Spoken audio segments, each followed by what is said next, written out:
De boa, Desculpa mano. aí a confusão. Mano, tranquilo. Então, beleza, mano. Eu vou me apresentar aqui, depois você se apresenta. Opa, aí, pessoal, bem-vindos ao Vidas Podcast. Meu nome é Lourenço Franzato e hoje estamos aqui com o Jean Gabriel Álamo. Cara, se apresenta pro pessoal e fala o que tu faz. Para quem não me conhece, eu sou escritor, eu tenho um universo literário próprio, já com 18 histórias publicadas e sem previsão de parar, ele só vai crescer. São histórias de ficção científica, terror, horror cósmico, suspense, espada e feitiçaria, fantasia urbana, tem uma variedade bem grande. Também trabalho como revisor, diagramador, leitor crítico, faço copydesk, tenho revista literária própria, chama Literatura Fantástica, como bem diz o nome, ela é focada em literatura fantástica, né? Todas as expressões, incluindo aí o gótico também, que normalmente é o que todo mundo esquece, né? Fala literatura fantástica, você pensa em ficção científica, fantasia e terror, mas o gótico também faz parte por causa do insólito, então a gente coloca. Qual E profissionalmente, isso sou eu. É um resumo do que eu faço, né? que é a diferença de terror e gótico? O gótico, ele trabalha muito ali com o insólito. É uma pergunta complicada essa, porque o gótico às vezes depende para quem você pergunta, né? Ele normalmente tem o elemento do insólito e tem o elemento ali também do... Tem uma subjetividade própria, sabe? Fica complicado definir. É tipo assim, por exemplo, erotismo e pornografia. Qual que é a diferença? Cara, não tem muita diferença. O erotismo é mais o erótico mesmo, só que a pornografia também é. Também, mas você bate o olho, você sabe definir. Sim. Vamos colocar dessa forma, assim. Mas ele tem características bem próprias. Por exemplo, aquele suspense, mesmo quando não é uma história de suspense, tem algo ali que é o não dito, sabe? Tem uma atmosfera soturna, algo que acaba compondo o estilo do gótico. E a gente tem os desdobramentos clássicos, né? Assim, você tem ali o gótico clássico ali surgido no século XIX, você tem o gótico colonial, por exemplo, que parece estar começando a ficar na moda, aqui no Brasil, pelo menos, em alguns países da América do Sul e Central. Então você tem ali as variações, mas fica nessa subjetividade. É igual você perguntar, por exemplo, se virar para um cara que é gótico e falar, pô, mas o que é gótico? Ele vai falar, pô, é meio subjetivo no fim das contas, sabe? Assim, então, eu colocaria dessa maneira. Eu tô colocando de uma forma burra, tem gente muito mais capacitada que eu para definir o que é gótico, né? Assim, por exemplo, o professor Alexander Meirelles, do Fantástico Curso, tem vídeos e vídeos sobre gótico, eu até recomendo, é muito bom. Porque assim, ele é um acadêmico, é um professor, né? Eu sou mais um contador de histórias. Então, nesse sentido, ele seria melhor do que eu para definir isso, assim. E como que tu começou a escrever e tudo mais? Mano, 18 livros é absurdo, mano. 18 livros é absurdo. Não é tanto assim, não. A maioria é curto. E querendo ou não, assim, para mim, a literatura começou muito cedo, sabe, Lorenzo? Eu lembro que eu tinha 9 anos, eu já tinha hábito de leitura já. E aí eu tinha lido O Senhor dos Anéis, eu fiquei doido com aquilo. Só achei a narrativa chata pra caralho, mas eu muito do livro, tanto que foi meu livro favorito por anos e anos e anos. E ali eu sabia que eu queria ser escritor. Não sabia bem o que eu queria escrever ainda. Eu sabia que eu queria. Tava ali, né? Acho que a gente que é artista é meio assim. Bate aquela coisa, a gente quer fazer, mas mesmo que não saiba ainda o que quer fazer ou o porquê, né? E aí eu tava ali com 12 anos, aí, porra, veio a ideia, cara. Eu tinha lido o Hegemonia, é um livro de ficção científica do Clinton Davidson, que é até autor brasileiro. Foi o primeiro livro de ficção científica mesmo que eu li. Eu fiquei encantado, cara. Eu falei, porra, acho que eu encontrei mais ou menos aqui o que eu quero fazer. E meu pai, ele sempre foi fascinado com teoria conspiratória, sabe? Aquelas coisas de eram os deuses astronautas. Illuminati nem tanto, mas Não que ele, acho que, mas por não se ligar na ideia de ter uma alcunha, mas toda aquela dinâmica de coisa de Illuminati ele acreditava e coisas assim. E eu acreditava também, só que com ressalva, sabe? Mesmo assim, com 12 anos, eu achava meio esquisito o negócio. Mas eu falei assim, porra, isso daí dava umas histórias maneiras, hein? De ficção. Meter uma ficção científica ali, um negócio de fantasia, de terror, misturar tudo, acho que ia ficar do cacete. E acho que ali eu já era meio viciado em leitura. Eu lembro que eu já sabia que eu queria, eu usava muito Orkut na época. Eu comecei a lidar com outros escritores. Tinha um grupo que chamava Escritores de Fantasia, e depois virou Escritores de Fantasia e Ficção Científica. Que até tinha já um grupo, um fórum que eu fiz parte há pouco tempo dele, que era o CLFC, né, o Clube de Leitores de Ficção Científica. E aí, lidando com um monte de autor, eu fui encontrando ali meu caminho com 12 anos, comecei a planejar meu universo literário. Então, comecei a elaborar, né, o que eu queria fazer e tal. Mas, assim, até eu publicar alguma coisa, demorou mais 12 anos. Eu fui publicar meu primeiro livro com 24. Até então, eu fiquei só planejando ele. Só fazendo planejamento, até escrevia livros ali, né? Escrevia uma coisa ou outra, mas ficou mais no campo do planejamento, que eu queria fazer um negócio que não deixasse furos entre uma história e outra, né, dentro daquela construção de universo, mas eu queria que cada leitor pudesse ler só as histórias que quisesse. Então, para não virar uma saga gigantesca, eu quero ler a feitiçaria na ordem que eu quiser. Tá, foda-se, cara. Você vai entender cada uma da forma como ela se apresenta. Eu quero ler só Feiticeiro de Aluguel, que é fantasia urbana sombria. Beleza. Se você quiser pegar uma do Feiticeiro de Aluguel perdida lá no meio, você vai entender também. Eu quero ler só Poder Absoluto, que no futuro. Tá, beleza, você vai entender também. Sem problemas. Porém, se você ler todo o universo ali, independente da ordem, você vai ter uma outra perspectiva muito mais ampla. Então, assim, você não perde nada daquele livro dentro que ele se propõe, mas você ganha lendo os outros, entendeu? Pô, que interessante, mano. E como que tu criou os personagens para eles se parecerem mais reais com as pessoas, sabe? Por conta que é muito complicado, né, mano? É muito complicado colocar um sentimento, né? Que você nunca sentiu antes e tudo mais. Porra, eu acho que isso depende muito, sabe? Assim, acho que na vida a gente convive com diferentes tipos de pessoas. E por ter começado a trabalhar muito cedo, eu acho que comecei a lidar com vários tipos de pessoas diferentes. E sempre, sei lá, fui muito inquieto. Então, assim, dava na telha de viajar, pegava e ia mesmo, foda-se, sem nem conhecer o lugar, sabe? Sempre fui meio maluco, assim. Então, acho que a gente vai conhecendo diferentes pessoas, vai tecendo diferentes relações, a gente vai aprendendo muito como que as coisas funcionam. Questão de criar personagem, eu sou um cara muito observador, Lourenço.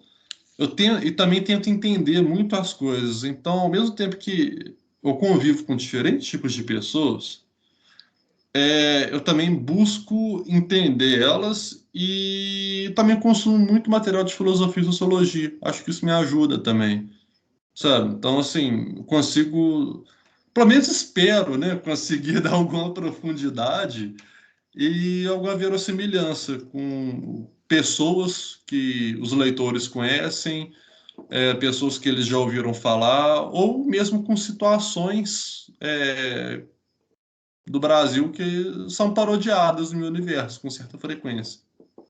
Uhum. E, mano, todo escritor tem que ser muito observador, né? Na sua opinião, todo escritor tem um ponto de maluquice, ou não? Por conta que, né, mano, todo escritor é meio piratinha na cabeça. Às vezes uma piada assim que só do cara escrever um livro de trocentas páginas, gastar dinheiro nisso e não saber se alguém vai ler, ele já não tá bem da cabeça. Mas assim, isso é Hum, piada, né? Piada que rola entre escritor em grupo de zap, né? Mas não diria que todo escritor é maluco, não. Tem escritor que às vezes é até muito racional, tem escritor que às vezes é mais emocional, tem escritor que é surtado. Acho que todos esses podem ser bons escritores, mas com diferentes características. Sabe, assim, tem essa fama do escritor meio porra louca, tanto que também tem a fama do escritor que é muito certinho. Tem uns, às vezes, qual escritor nunca ouviu, por exemplo, uma frase assim: ah, não, você tá fazendo isso, Lorenzo? Isso aí não é postura de escritor, não, cara. Entendeu? Às vezes você tá fazendo uma piração ali, uma coisa meio questionável, vamos dizer assim. Aí você vai e escuta uma dessa. Então, por exemplo, pô, qual que seria a postura do escritor? Não tem. Acho que, assim como a arte é muito variada, os artistas também são. Na sua opinião, tem algo que não se deve ser colocado no livro ou não? Algum assunto? Pô, não, acho que tudo depende de como você trabalha. Entendeu? Hum, Não, acho que não existe tema proibido. Ah, sumiu a imagem aqui. É assim mesmo? Ele sumiu? Sumiu? A sua sumiu. Peraí, deixa eu ver aqui, eu vou Tá, desativar e ligar a câmera de novo. tá. Mas em E agora? relação. Voltou. Mas em relação a tema proibido, alguém pode virar e falar assim: ah, mas e pedofilia? Tá, então beleza, então vamos excluir Lolita do Nabokov, então, e fingir que não existe uma contribuição literária dele, inclusive na discussão, porque o livro, ele está condenando aquilo. Então, é um tema proibido? Entende? Você pegar, por exemplo, assim, Os Meninos do Brasil, que é um livro de ficção científica, tem uma suástica na capa de todo tamanho, né? E aí, abordando coisa do Mengele e tal, mas é um livro de ficção científica. Tá abordando o nazismo lá, tá? É um tema proibido? Não, depende de como você trabalha. A gente não vai escolher um livro desse. Entende? Não acho. Ah, mas e um livro cheio de gore, de violência explícita? Pô, ele tem a contribuição dele também. Pode ter. Entende? Você Sim, vai sim. encontrar livros, igual, por exemplo, Não Tenho Boca e Preciso Gritar, que é um texto pesadíssimo do Harlan Ellison. Tá lá, ele tem a sua contribuição, ele é importantíssimo para a ficção científica e para o horror até cósmico mesmo, assim, né? Uhum. A gente fala do Lovecraft, Sim, mano. Eu acredito muito que assim, meio que não importa como você escreva, tá ligado? Mesmo uhum. que não contribua nada, a literatura tem que entreter, né, mano? É tipo, é o único dever dela. Se ela te entreter, tá beleza. Mas é óbvio que tem coisa que, não, que é muito errado de escrever. Por exemplo, apologia ao nazismo e esse tipo de coisa. Eu vou ter muito que censurar isso no YouTube, mano. Não, sim, se a obra for uma apologia ao nazismo, sim, mas, por exemplo, você abordar a apologia ao nazismo, eu já não acho problemático, dependendo do que você está fazendo no texto, justamente para explorar como ela funciona. Então, assim, Uhum. apologia ao nazismo seria um tema proibido? Não, mas, inclusive na Constituição, você fazer a apologia entende? E não só por uma questão constitucional, claro, o negócio é execrável, né? Assim, Uhum. então, sim, tem coisas que você vai fazer na arte, não só na literatura, que, porra, realmente, assim, meio foda, né? Mas são coisas que são condenáveis na vida. Então, você vai fazer apologia à pedofilia. Tá, mas esse pedófilo é nojento, é execrável. Então, naturalmente, você fazer isso na arte também é. Então, não acho que assim, o problema seja você abordar o tema, seja como você aborda o tema muitas vezes. Uhum. Eu acredito muito que esse tipo de tema execrável, de popologias e tal, é bom para tu mostrar para as pessoas o quão lixo é um ser humano assim, entendeu? Uhum. Né? Tu dá um Sim. símbolo, ó, tá vendo esse símbolo aqui? Se tu for isso, tu é a pior pessoa que existe. Tu é a pior, mano. E, e, tipo, É, essas coisas ruins acabam mostrando para as pessoas as atitudes ruins que elas estão tendo. Por exemplo, o bullying. Pô, bullying eu acho que é o maior exemplo, mano. Acho que é o maior exemplo.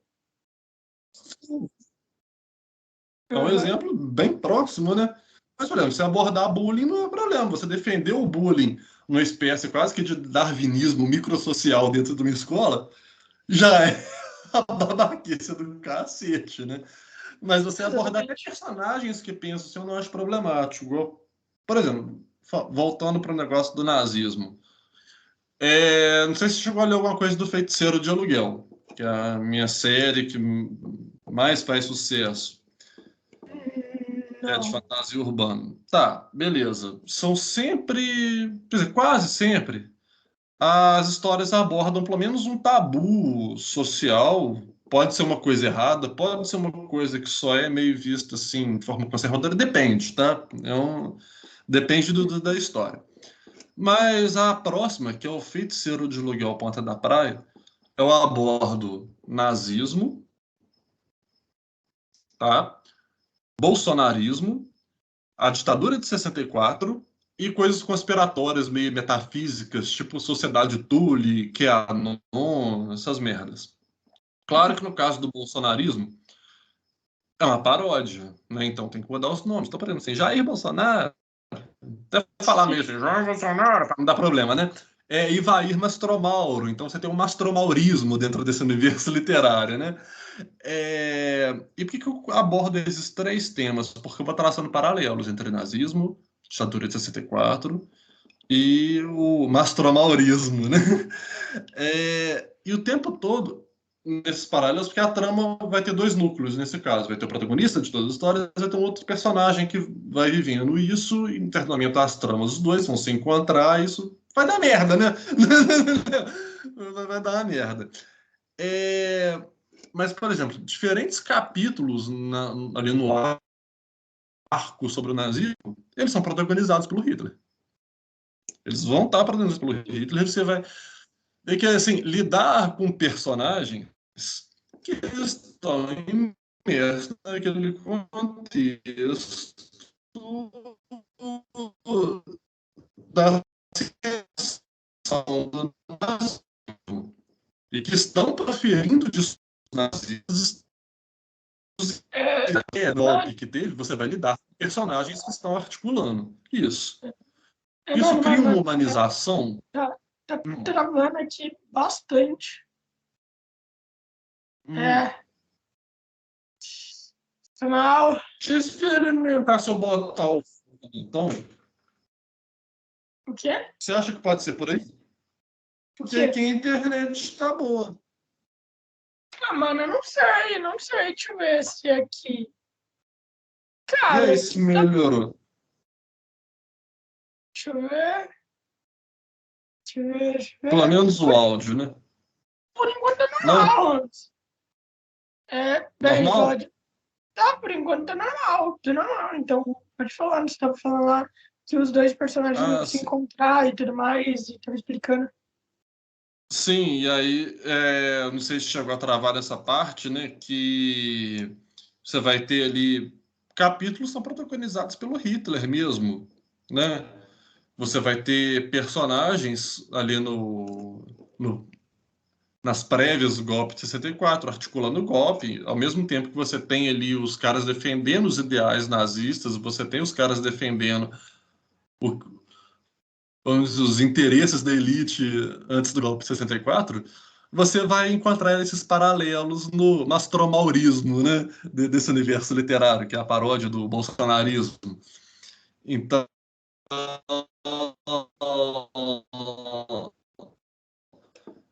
essa apologia ao nazismo dentro da história? Não, uma vez que eu estou condenando tudo isso, uma vez que eu estou condenando tudo isso que está aí, né, não vejo como problema. Vai dar polêmica? Vai dar polêmica. Vai ter gente que não vai entender? Vai ter gente que não vai entender. Estou ligando? Não. Entende? Entendo, pô. Aliás, é uma história, entende? É a sua cabeça, né, mano? A sua cabeça ali que você colocou. Não tem, tipo Uhum. assim, o porquê a galera te encheu o saco. Afinal, você não é. Não, mas sempre Afinal, tem. afinal, você não é nenhum daqueles personagens, entendeu? Se você tá criando Uhum. aqueles personagens, você não pensa daquele jeito. Pelo Não, menos de forma eu alguma. espero. Eles são, inclusive, apresentados para se condenar. Então, tipo assim, ao mesmo tempo que há uma aparente humanização de Hitler, isso serve só para mostrar o quão filho da puta o cara é, entendeu? Então, assim, Uhum. só, Porque às vezes a gente olha assim, para um cara tipo Hitler e tal, ou para Mussolini e fala assim, nossa, e aí tem toda uma mistificação, quase como se o cara não fosse humano. Não, peraí, o ser humano pode chegar àquele ponto ali.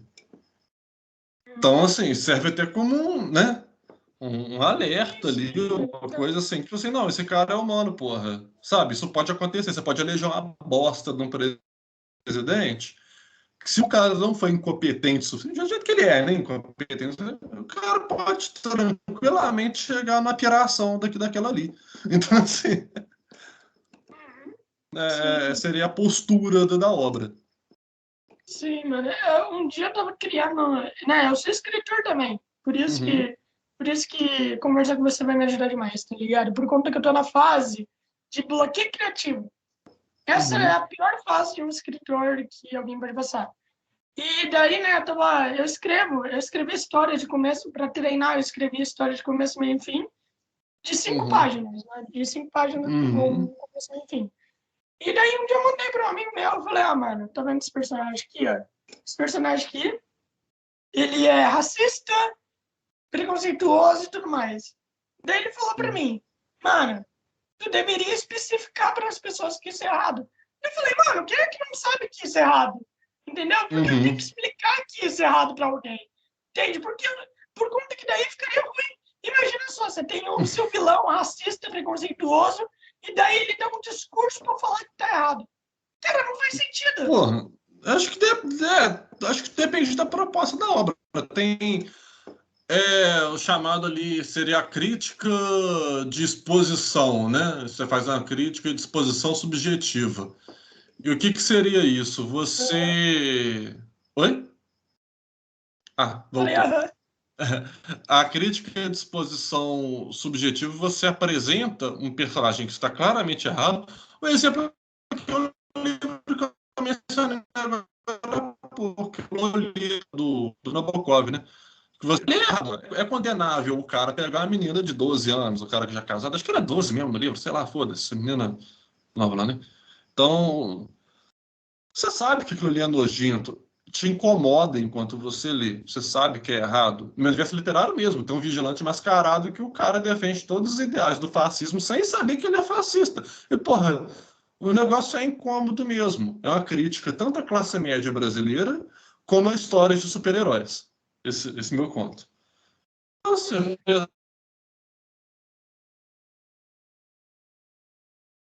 eu não entendi.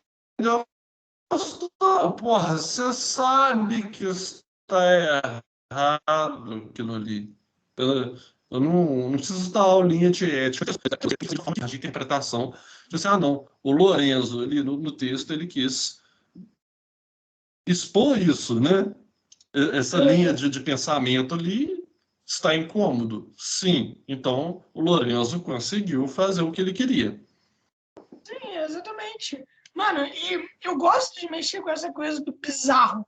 Né, mano? É muito legal, não é? Mexer com essa coisa do bizarro, É, desse eu acho bacana. Eu gosto muito dos textos de um cara que não tem tradução para o português, mas para quem sabe inglês vale a pena, que é o Carlton Melick II. Politicamente incorreto pra cacete, mas bom pra caralho. Né? Então, assim, E é acho muito, legal pra caramba, cara. mano, e é muito divertido isso. E quem faz isso muito bem também é o South Park, né, mano? Que é de comédia, é muito bom também, mexe muito bem Sim, com o politicamente sim. correto. E, mano, Ah, e, Rick and Morty, por exemplo, muito bom também. sim, e por que será que é muito bom, mano, né? Por que será que é muito bom mexer nesse tipo de coisa? Tipo, esse tipo de coisa é abominável, mano, porque ao mesmo tempo é muito da hora. É, é um Ah, cara, estranho, mano. eu acho que serve muito como catarse do que incomoda a gente, cara. Pelo menos comigo é assim. Por exemplo, quando eu ridicularizo o Bolsonaro num texto meu, é porque eu tô puto, entendeu? Eu tô de saco cheio, eu tô com ódio. E qual que é... O que que é usado como arma política pelo povo, especialmente pela classe artística, desde a Grécia Antiga, contra Uhum, os poderosos? O riso, uhum, sim, sim. entendeu? A chacota.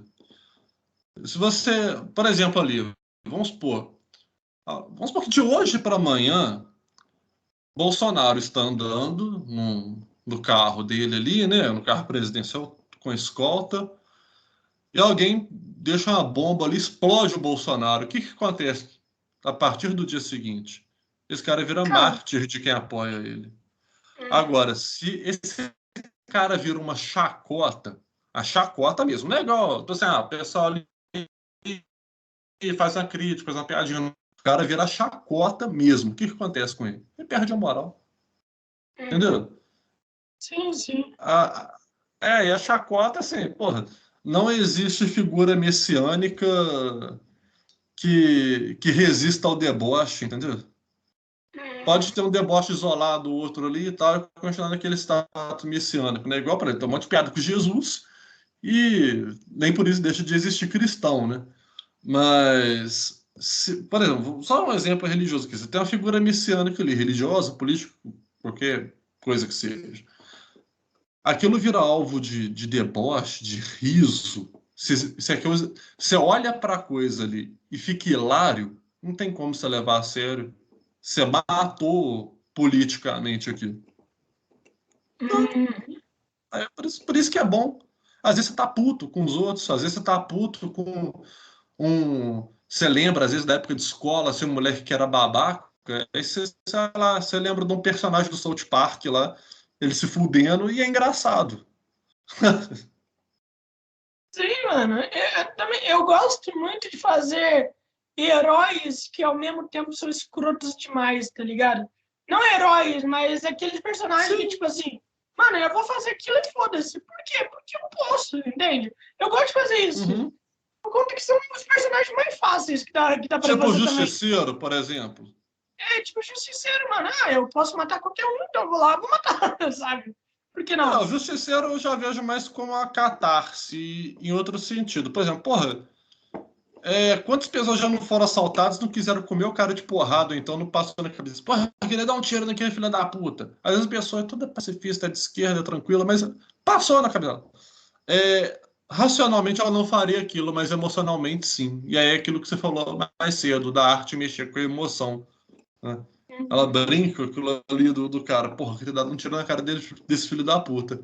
Mas ao mesmo tempo, o Justiceiro, da revista, tem várias críticas quanto a essa linha de pensamento.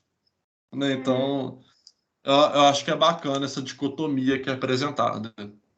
Sim, sim, tanto que até o criador, ele falou que ele não gosta, né, da polícia usando o símbolo dele e tudo mais. Por conta Uhum. que, não, Sim, mano, sim. não, é um símbolo de tipo assim, mano, é um símbolo de matar, tá ligado? Um símbolo de matar vagabundo, A literalmente. função da polícia não seria essa, né? Então, pelo menos a primeira não seria essa. Pode acontecer na operação, pode acontecer na operação, mas a função dela não é essa. Ou não deveria ser. Uhum. Sim, sim. Mano, mas, Então, diferente com a obra. Travou você para mim. não, travou você pra mim. Sério? Para mim continua liso aqui. Estranho. Oxi. Né? Mas tudo bem, tudo bem. Às vezes trava, e daí na versão final, na gravação final, sempre fica de boa, assim. Que é quando, sei lá, quando para mim, por exemplo, quando para mim trava, mas para você continua, então Uhum. meio que talvez fique de boa na gravação, alguma coisa do tipo. Faz Normalmente isso sentido, acontece. faz sentido. Uhum. E daí, mano, me diz uma coisa, me diz uma coisa. Por que 18 livros? Por que 18 livros? Tipo, é muito. Porque é É o que muito. Você, deu tempo de lançar até parar, não. você, Eu você demorou realmente quanto não tempo para tenho você? pretensão de parar. Ih, cara, depende muito. Nossa, varia muito. Às vezes, eu vou botar assim. Poder Absoluto tem. Foi meu primeiro. Tem 67 mil palavras e eu escrevi ele em um mês. Escrevi ele em um Hum, mês. A parte de pesquisa demorou uns 6, mas escrevi mesmo, escrevi ele em um mês. Já a Feiticeiro de Aluguel, serviço de Exu, que tem 40 mil cravados, 40 mil mesmo. Demorou 2. Então, assim, E não demandou tanta pesquisa quanto o Poder Absoluto. Levou 6. O Feiticeiro de Aluguel Serviço de Exu demorou, acho que 1 mês de pesquisa e 2 para escrever, coisa assim. Então, até porque boa parte da pesquisa já estava feita também, verdade seja dita. Feita para outros projetos também. Então, varia muito, varia muito. Tem conto, às vezes, meu que demora 1 mês para escrever, tem conto que demora 3 horas, sabe?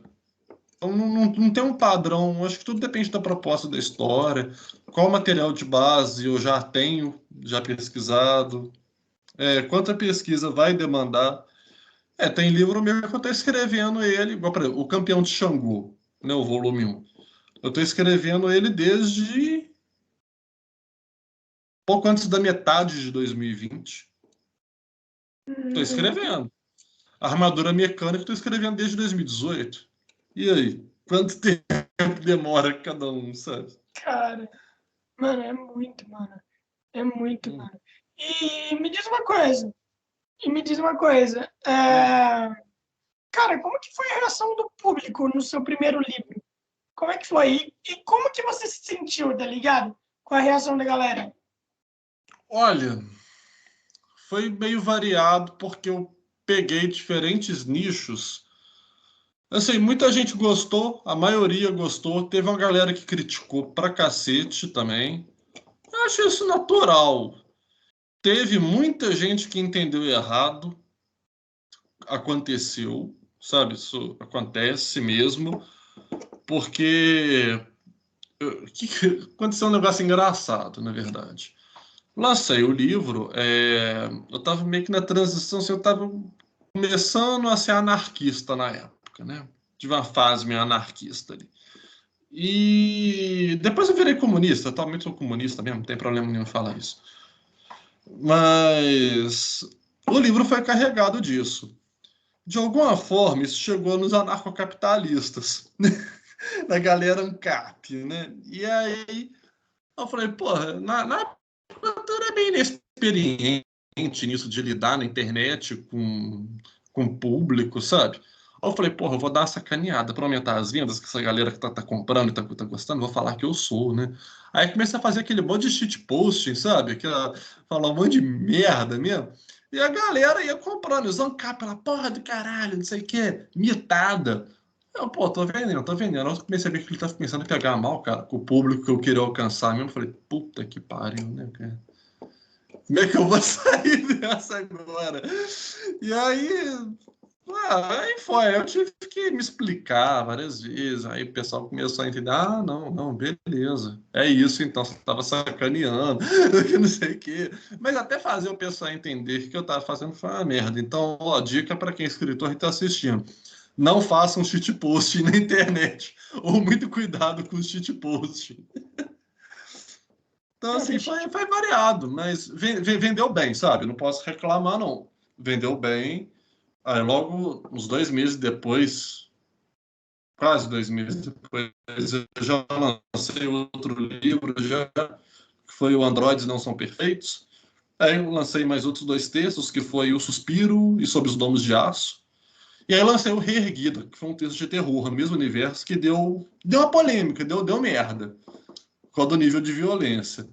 Aí deu merda, mas assim, merda assim, de polêmica. Não precisava ser tão explícito, mas porra, tá lá um mais 18, sabe? Tem uma boca feminina toda rachada, meio podre, o negócio, porra, é lógico que o negócio vai ser pesado, cara. Tipo, tem um aviso na porra da sinopse que o texto é pesado. A sinopse já deixa claro que o negócio começa com feminicídio, o texto. Então, porra, é lógico que é pesadíssimo, né? Mas o pessoal, no geral, gosta dos meus textos, assim, né? Eu fico muito feliz por isso. Fico muito feliz. O público curtindo, eu fico tranquilo.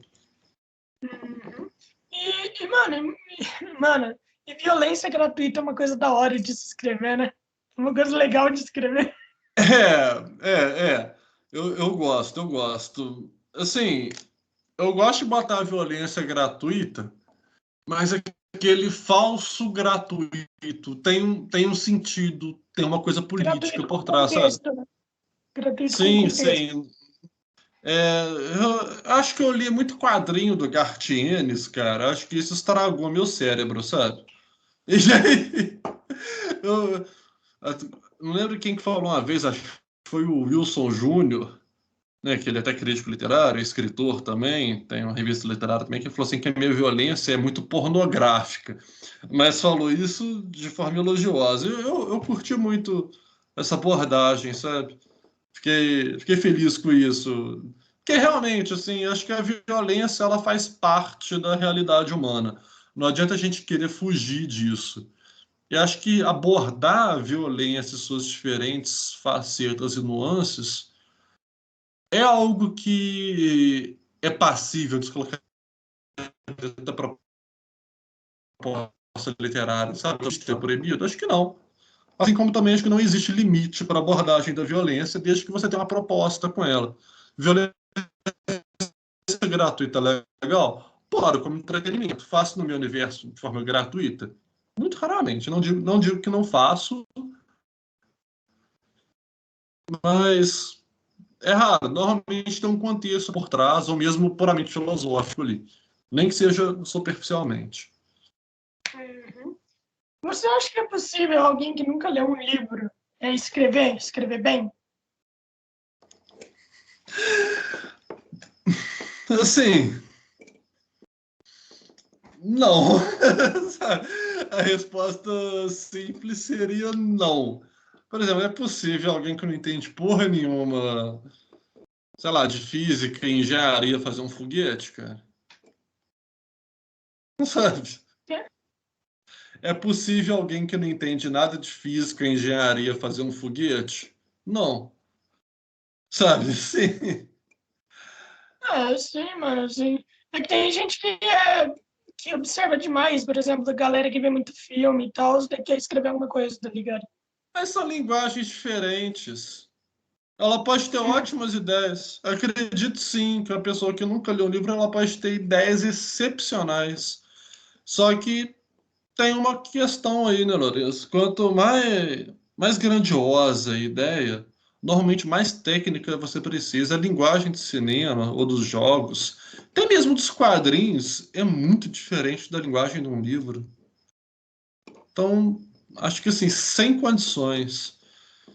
A pessoa pode até ter pouca bagagem literária e escrever um bom livro que seja simples, sabe? Acredito que sim. A proposta simples ali, tipo assim, um romance Água com Açúcar. Eu não estou desmerecendo o romance Água com Açúcar de forma nenhuma.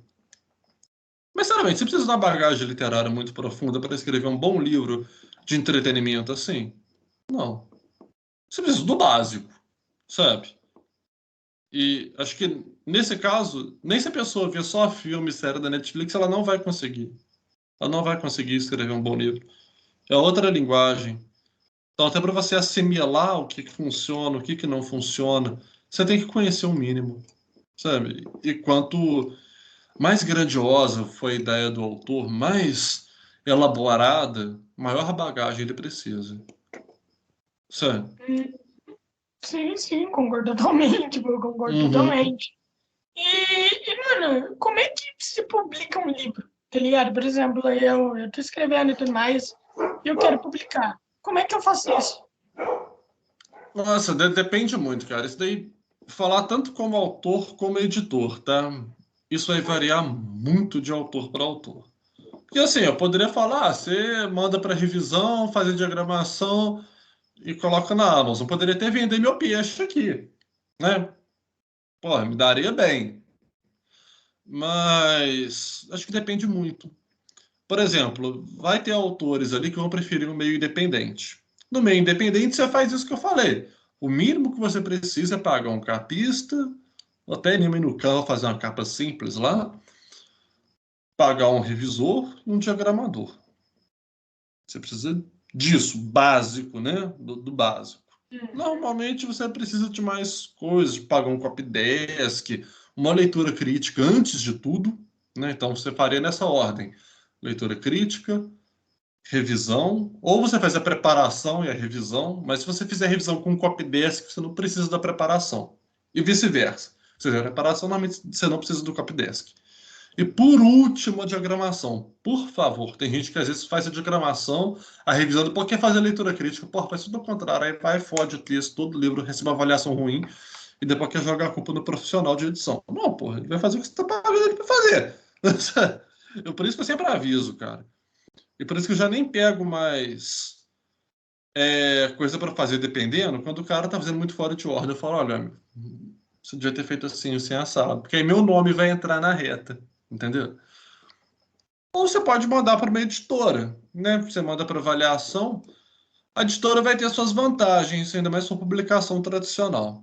Que aí a publicação tradicional funciona o seguinte: você manda para avaliação da editora, ela vai abrir o edital, ela vai avaliar os livros que melhor atendem aos interesses dela. Não quer dizer que seu livro seja ruim se ele for recusado, de forma alguma. Só quer dizer que não tem a ver com a proposta que ela está buscando naquele momento. Por exemplo, na minha revista, já recusei contos que eram ótimos, mas não estava de acordo com o que eu estava buscando naquele momento. Entende? Então, assim, às vezes, por exemplo, o cara quer me escrever um negócio tipo O Senhor dos Anéis, começa a vir muito texto nessa pegada, e eu sei que não está na moda, eu sei que se eu botar lá não vai vender. Às vezes o texto é do caralho, o texto é ótimo, das suas qualidades literárias. Mesmo não sendo meu gênero preferido hoje, não, pessoalmente não gostando tanto de alta fantasia, eu sei reconhecer que o texto é ótimo, mas eu sei também que não está na moda. Entendeu? Mesma coisa, eu sei que vampiro tá na moda. Tá começando a ficar na moda agora. Começando. Então, se o cara manda um texto de vampiro, um texto bom, porra, eu vou aceitar. Se ele me manda um negócio medievalesco, mais difícil ele mandar uma fantasia urbana, que tá mais em voga. Entendeu? De fantasia urbana ali, que é bom. Eu vou dar mais prioridade para ele do que para um muito bom de alta fantasia. Se o de alta fantasia for excelente, aí eu boto. Entendeu? Vai muito da dinâmica de mercado, esse tipo de coisa. E você sabendo TV também, o que vai ficar em voga é importante nessa hora. Até para você sair na frente. Que isso faz toda a diferença. Então, teria, no caso, a publicação paga, né? Para quem tá. Só que, assim, vou falar um negócio na boa. 90% ou mais das vezes é furada. É furada, por isso que eu falo meu conselho, assim, evite fazer, né? Não, não faça. Mas se for fazer, muito cuidado. Muito cuidado. Todo cuidado é pouquíssimo. Você está num negócio de alto risco. Então, assim, publicação paga por editora, não faça. A não ser que esteja bem claras, sejam bem claras e comprovadas quais são as vantagens. Aí você paga. Na minha revista mesmo lá é 50 conto. Mas você sabe que, por exemplo, vitaliciamente, cada autor que já publicou, sempre que ele quiser usar as redes sociais da revista para anunciar um lançamento, mesmo que seja numa editora lá, né, concorrente e tal, ele pode. Tá lá na vitrine. É uma faixa de público que ele sempre vai pegar. Entendeu? Isso para ele é vantajoso. É vantajoso também o fato de que ele detém os direitos autorais da obra. Então ele pode botar para fora da revista o conto dele, todo editado, bonitinho, enquanto tá na revista. Peraí, o preço que ele vai pagar está abaixo da faixa de mercado, então é vantagem, não é? Nesse caso, então assim, tudo depende. E, mano, me diz, você é bom em escrever comédia ou não? Cara, sinceramente, eu tenho complexo de inferioridade, então eu me acho uma bosta em tudo. Mas Eu enquanto entendo. o público está gostando, ótimo, né? Fico feliz. Então, assim, o pessoal gosta, às vezes, das minhas piadas. Tem uma ou outra que o pessoal critica, né? Assim, tá? Mas, no geral, o pessoal ri pra cacete. Principalmente no Feiticeiro de Aluguel, que é onde tem mais humor. Normalmente eu não faço muito uso do humor, faço mais no Feiticeiro de Aluguel. Pessoal curtindo, beleza, coloco. Entende? mas não me acho bom. E mesmo que eu achasse, eu acho que pegaria mal eu falar, sou bom, vou fazer tal coisa. Acho que quem tem que achar se eu sou bom, se eu sou ruim, é o público, é quem tá me lendo. Sabe? Não é nem Exatamente. o, não é nem o crítico que se foda. É igual até aquele negócio do Monty Python na história do mundo. O crítico é um artista que não deu certo. Cara, Monty Python é incrível. Monty Python é muito Monty bom. Python é bom pra caralho. Os caras são Eu sensacionais. gosto, eu gosto. Pô, eu gosto da vida de Brian. Acho que é o melhor que eles já fizeram. Vida de Brian. Não, eu tenho um fraco pelo História do Mundo, parte um, cara. Eu tenho um fraco. Mano, e... Por que... Ele sempre me quebra. Uhum. E, mano, de onde vem esse seu complexo de inferioridade, na sua opinião? Por conta que eu também tenho, tá ligado? Então, eu acho que seria bem interessante eu saber um pouquinho mais e tal. Talvez eu consiga identificar algo de mim mesmo. Ó, cara, não sei, acho que essas coisas se constroem na gente. Igual, por exemplo, eu tenho depressão e ansiedade. Uhum. Porra, eu acho que essas coisas vão se construindo na gente, né? Ao longo da vida, diferentes eventos. Cada autor vai ter suas diferentes vivências e cada pessoa, na verdade, né? Isso vai trazer a ela qualidades, defeitos, vai trazer coisas em que ela vai ser melhor do que a média, coisas em que ela vai ser pior. E assim como vai trazer algumas qualidades e outros problemas também para a vida dela, né? A gente passa por coisas boas, ruins, medianas, enfadonhas, excitantes, e acho que isso tudo vai se acumulando. Uhum. E, mano, e como que tu conseguiu escrever 18 livros com complexo de inferioridade? Tipo assim, quando você sabe que algo Aqui está eu, realmente bom, tá ligado? Por conta que, como você se aqui eu sente sou cabeça inferior. dura. Ah, é que, tipo assim, quando você se sente inferior, você pode escrever algo, daí você pode falar, pô, tá bom. Mas depois você pensa assim, mano, não tá não, tá uma merda. Entende? Tá muito ruim isso daqui. Olha, como editor, eu sei que a maioria dos autores, eles sentem que o texto está ruim. Eles acham que o texto está sempre ruim, mesmo quando o texto é ótimo. Então, assim, acho que o escritor é o tipo do cara que, quando era criança e adolescente, ele entregava o trabalho porco, mal feito, sabendo que estava ruim, mas ganhava nota no conteúdo. Então, assim, brincadeira, tá, gente? E piada ruim, tá vendo? Eu não sou bom com comédia. É, então, acho que seria isso mesmo, assim, a gente luta contra o complexo de inferioridade todo dia. Eu brinco que eu escrevi 18 até agora, que eu sou teimoso. Mas acho que é porque, na verdade, eu não consigo deixar de fazer, sabe? Eu não consigo deixar de escrever. Eu não consigo. Faz parte de quem eu sou. Então, Uhum. não imagino minha vida sem isso. É, você tem um grupo de pessoas seletas para te ajudar, tipo, sem ser crítico nem nada, para avaliar o que tu escreve? Ou não? Não, não, não, não. Eu sou mais autoral no sentido de assim, não, porra, esse aqui é meu terreno, sabe? Nesse aqui, é, claro que assim, eu tenho pessoas de confiança, incluindo o Bruno Queiroz, que é um amigo escritor também, acompanha meu universo desde antes de eu publicar. Eu até brinco com ele que ele sabe mais do meu universo do que eu. Então, assim, a gente tem um pacto, assim, que, por exemplo, se um morrer antes do outro e não tiver lançado algumas histórias que são chave nesse meu universo, ou que são chave no universo dele, o outro termina. A gente tem esse acordo, sabe? Então, É, da hora. é. E aí, assim, acho que seria mais ele mesmo. Tem algumas pessoas, claro, que conhecem. Por exemplo, minha esposa.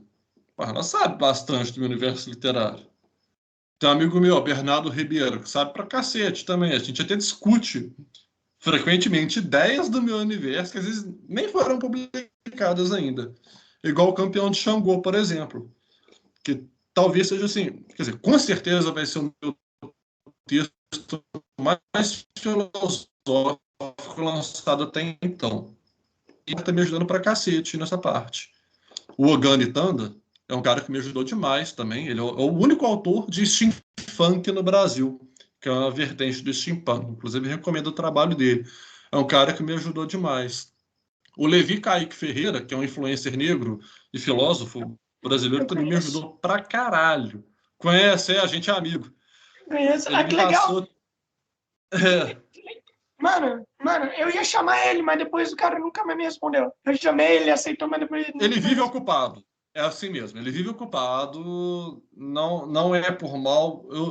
Com o amigo dele, eu sei que isso não é arrogância dele. Já vi gente falar, não, que ele é arrogante. Não, ele não é arrogante. Ele só é realmente ocupado pra caralho. Acho que ele é a única pessoa que eu conheço que é mais ocupada do que eu. Então, assim. É... Mas é um cara que me ajudou demais também. Então, assim, tem pessoas que vão estar lá nos agradecimentos várias, né? Que me ajudaram muito nessa questão e que sabem diferentes facetas do universo. Mas acho que são os que mais os dois amigos. Uhum. Tu tem, tipo assim, somando todas assim, qual o livro que tu mais publicou? E quantas pessoas compraram? Você diz o que mais vendeu? É o que mais vendeu. Porque eu acabei esquecendo o nome de venda, mano. Eu acabei esquecendo. Acontece. Foi o Feiticeiro de Aluguel a Serviço de Exu. Foi o que mais vendeu. Quantos que foi? Cara, depois que vendeu mais de 8 mil, eu parei de contar. Nossa, mano. Isso que vendeu mais de 8 mil, eu parei de contar. Eu falei, não, isso aqui só contribui para minha ansiedade, porque eu sou o tipo do cara que eu abro, eu, pelo menos estava abrindo, né? Agora estou me corrigindo quanto a isso. Eu deixava aquele relatório de vendas KDP da Amazon aberto o dia todo, e a cada 5 minutos, aí ficava assim, agora vendeu quantos? Vendeu quantos? Ah, não vendeu nenhum agora. Ah, vendeu mais dois. Porra, não vendeu nenhum. Não vendeu nenhum de novo. Ah, vendeu mais um. Porra, beleza. Ah, vendeu mais três, caralho. Sabe, ficava assim. O negócio. Aí ele começou a atrasar a minha vida, começou a me enlouquecer, cara. Eu falei, não, puta que pariu, né, cara? Eu falei, assim, isso está atrapalhando minha vida. Isso aqui não tá me fazendo bem, não, cara. Aí eu comecei a me policiar. Agora eu entro 2 vezes por dia só, sabe? E aí tô segurando a onda. Porque senão é foda. Aí eu parei de contar também. Aí eu falei, sabe, irmão, foda-se. Quando eu quiser muito saber, eu baixo o relatório de vendas daquela porra, todo o relatório detalhado, olho o que que tem, o que que eu já vendi, o que eu deixei de vender e pronto, foda-se. Não quero mais ficar esquentando cabeça, não. E, mano, depois do seu primeiro livro que tu vendeu, deve ter sido muito complicado fazer um segundo, né, mano? Tipo, você falou que você recebeu muita crítica e Nada, tal. eu tava na empolgação. Ih, não, eu tava na empolgação, cara. Tava na empolgação. Primeiro ano eu saí publicando coisa que nem doido, cara. O pessoal até brincou, assim, porra, vai lançar um por mês? Tudo depende do tempo. Que da hora, mano. Mas, para mim tá mais complicado agora, que eu tô buscando aprofundar mais os meus textos, né? O pessoal já elogiava que alguns tinham a profundidade, igual Poder Absoluto, Suspiro e tal. Mas eu quero ir além, eu quero me superar, não quero ficar só contando histórias que vão entreter o público. Eu quero ir além, sabe? Assim, fazer um negócio a mais. E eu tô. Até por isso demorando mais. Eu não lancei nada em 2021. Só participação em antologia que fui convidado. Só Hum, participação em antologias. Mais nada. caralho, Mas mano. assim, eu quero vir com tudo, entendeu? Ai, que da hora, mano. Oh, mas pelo menos tu já lançou muito livro antes, né, mano? Já lançou, tipo, Sim, sim. demais, mano. E você considera que o que você lançou ainda é pouco pro que você pensa em fazer? Ou não? Pouquíssimo. Eu sei que eu vou, não importa o quão rápido eu escreva, eu vou morrer sem escrever todas as histórias que eu quero. Pelo menos que eu Caralho. já tenho ideia. Então, assim, mesmo se eu lançar um livro por mês e viver até os 90, coisa que eu não vou porque eu sou fumante, Assim, eu não vou ter tido tempo de publicar tudo que cabe dentro desse universo, entendeu? Uhum. Caralho, né? É verdade, né? Tu é fumante, tu... então, não, eu tava discutindo isso ano passado com minha mãe Hum, e com meu irmão, onde, né, eu tava hum. escrevendo e tudo mais. E daí, um dia eu cheguei pra minha mãe assim, e eu falei, mãe, pô, se eu continuar com essa vida de escritor aí, eu vou acabar fumando. Eu vou acabar Faz isso fumando. não. Daí é por conta que daí, né? Daí eu falei, pô, cara, a maioria dos escritores, todos fumam. Todos fumam. E eu queria saber sua opinião. A maioria dos escritores, assim, que você conhece, fumam? E isso ajuda na criatividade? Ou é mais para acalmar mesmo o cérebro?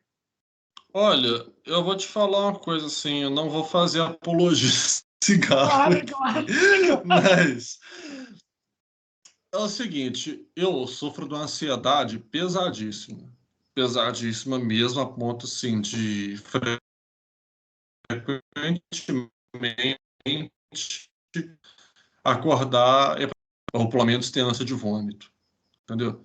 Falta de ar, frequência, taquicardia, tem realmente muita ansiedade. Só que ao mesmo tempo eu sou muito sensível a tudo quanto é medicamento. Então, se eu tomo, eu não consigo trabalhar, cara. Eu babo até. Eu fico babando. Aquilo no desespero. Eu comecei a fumar depois de velho, né? Eu já tava com 26 anos. Comecei a fumar. Tô com 28, fazer 29 mês que vem. Aí eu tava ali, né, assim, falei assim, sabe, cara, vou. Não sei o que eu faço. Na época eu tava com uma mulher assim que fumava, aí passou ali, eu falei, não, vou tentar esse cigarro pra acalmar.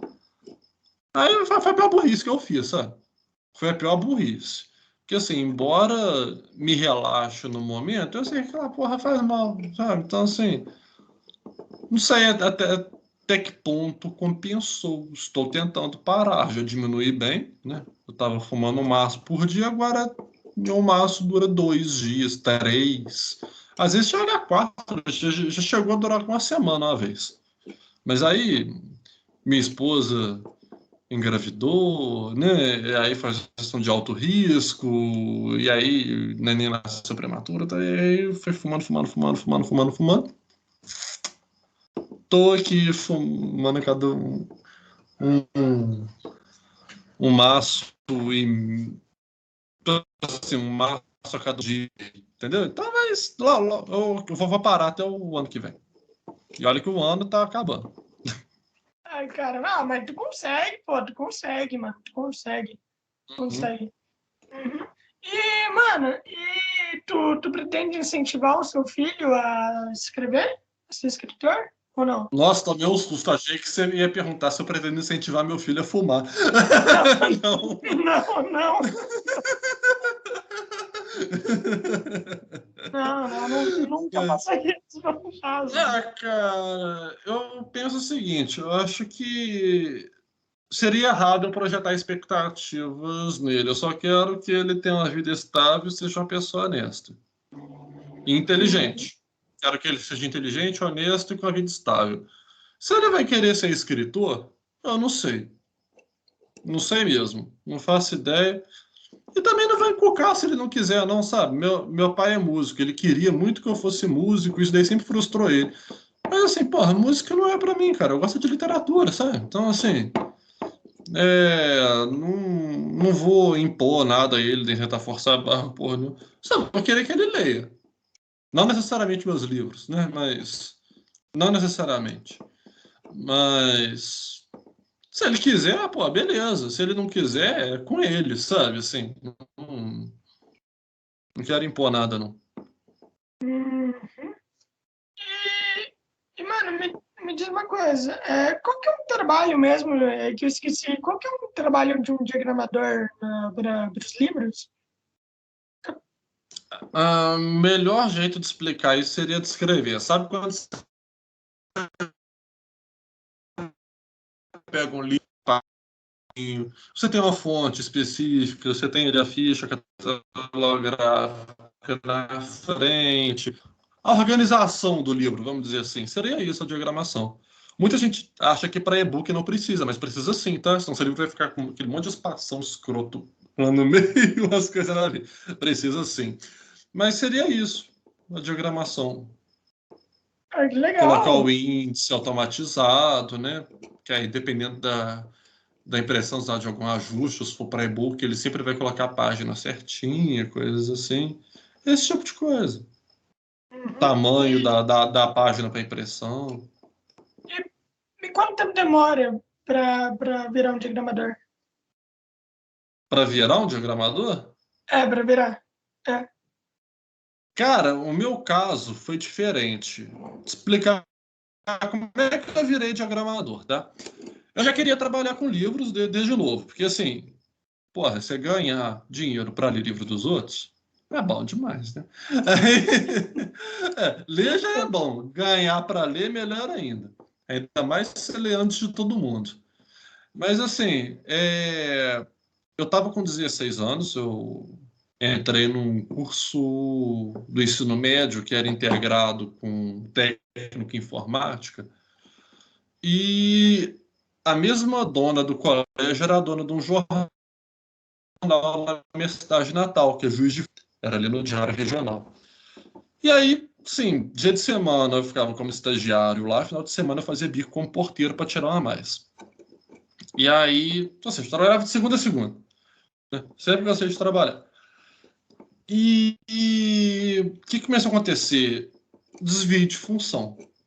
Eu nunca reclamei, porque para mim foi bom, porque o desvio de função, enquanto eu devia ser o técnico de informática, lá eu era o diagramador do jornal. Eu fazia diagramação. Então me botaram para aprender a diagramar um jornal, que esse é um negócio fácil, vamos dizer assim, porque é pré-moldado. Tem os macetinhos, mas passava na mão da editora-chefe.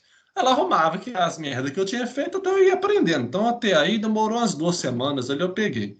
Certo? Aí peguei o jeito que fazia. Mas assim, foi um tratamento de choque, né? Porque eu era estagiário, então a bomba sempre cai no colo do estagiário, você tem que se virar. E eu tinha gente me ensinando do meu lado o tempo todo. Assim, a equipe lá sempre foi muito gente boa comigo, sabe? Assim, o pessoal foi bem legal.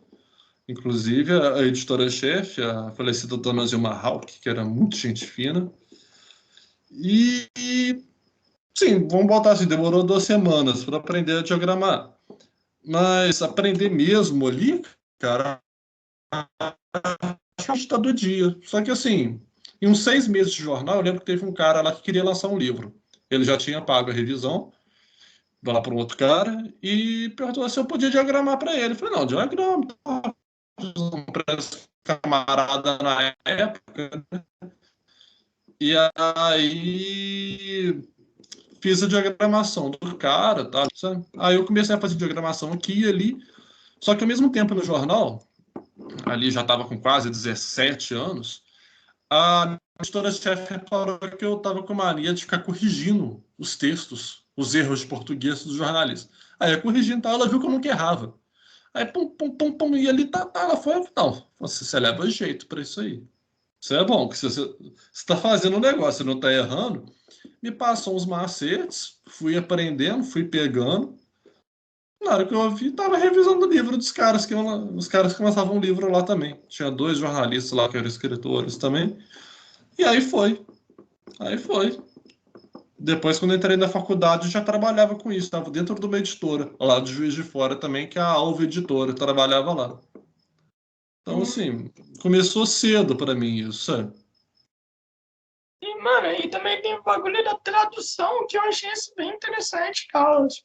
Quantos livros você já traduziu?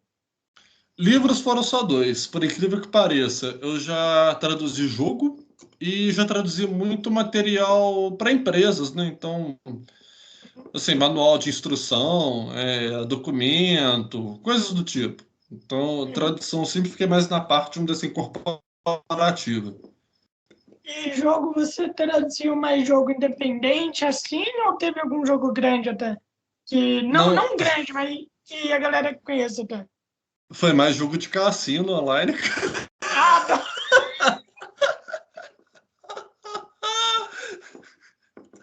Ah, tá. É, na época da faculdade, a gente tava cursando letras na FJF, eu fiquei meio viciado em pôquer, sabe? Jogava pôquer pra caralho. Direto. Ah, ia sair com os amigos pra casa de alguém, pô, jogar pôquer. E aí o pai de um amigo meu, cara, Brunão, ele tava mexendo com... Não é o mesmo Bruno que eu mencionei, não, tá, gente? Mais cedo não, é outro Bruno. O pai dele tava mexendo com esse tipo de coisa. E ele queria trazer tradução para alguns, a Garrote lá, agenciou para mim, eu comecei a fazer. E aí fui fazer os contatos, comecei a pegar coisa de outras empresas para fazer também. Então, eu traduzia muito jogo de cassino dessa forma, né?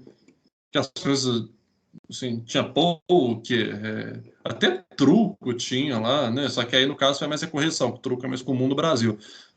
Poker, blackjack, aquela porra daquele jogo, sempre esqueço o nome também, de dados, que você joga o dado num negócio que fica rodando e o dado tem que parar no número que você apostou. Não é roleta, alguma coisa assim? Sim, mas tem um nome específico aquela porra. Esqueci, agora eu esqueci, tem tempo isso. É Royal alguma coisa, não é não? Oi? É Royal alguma coisa, não é? Ah, cara, sei lá.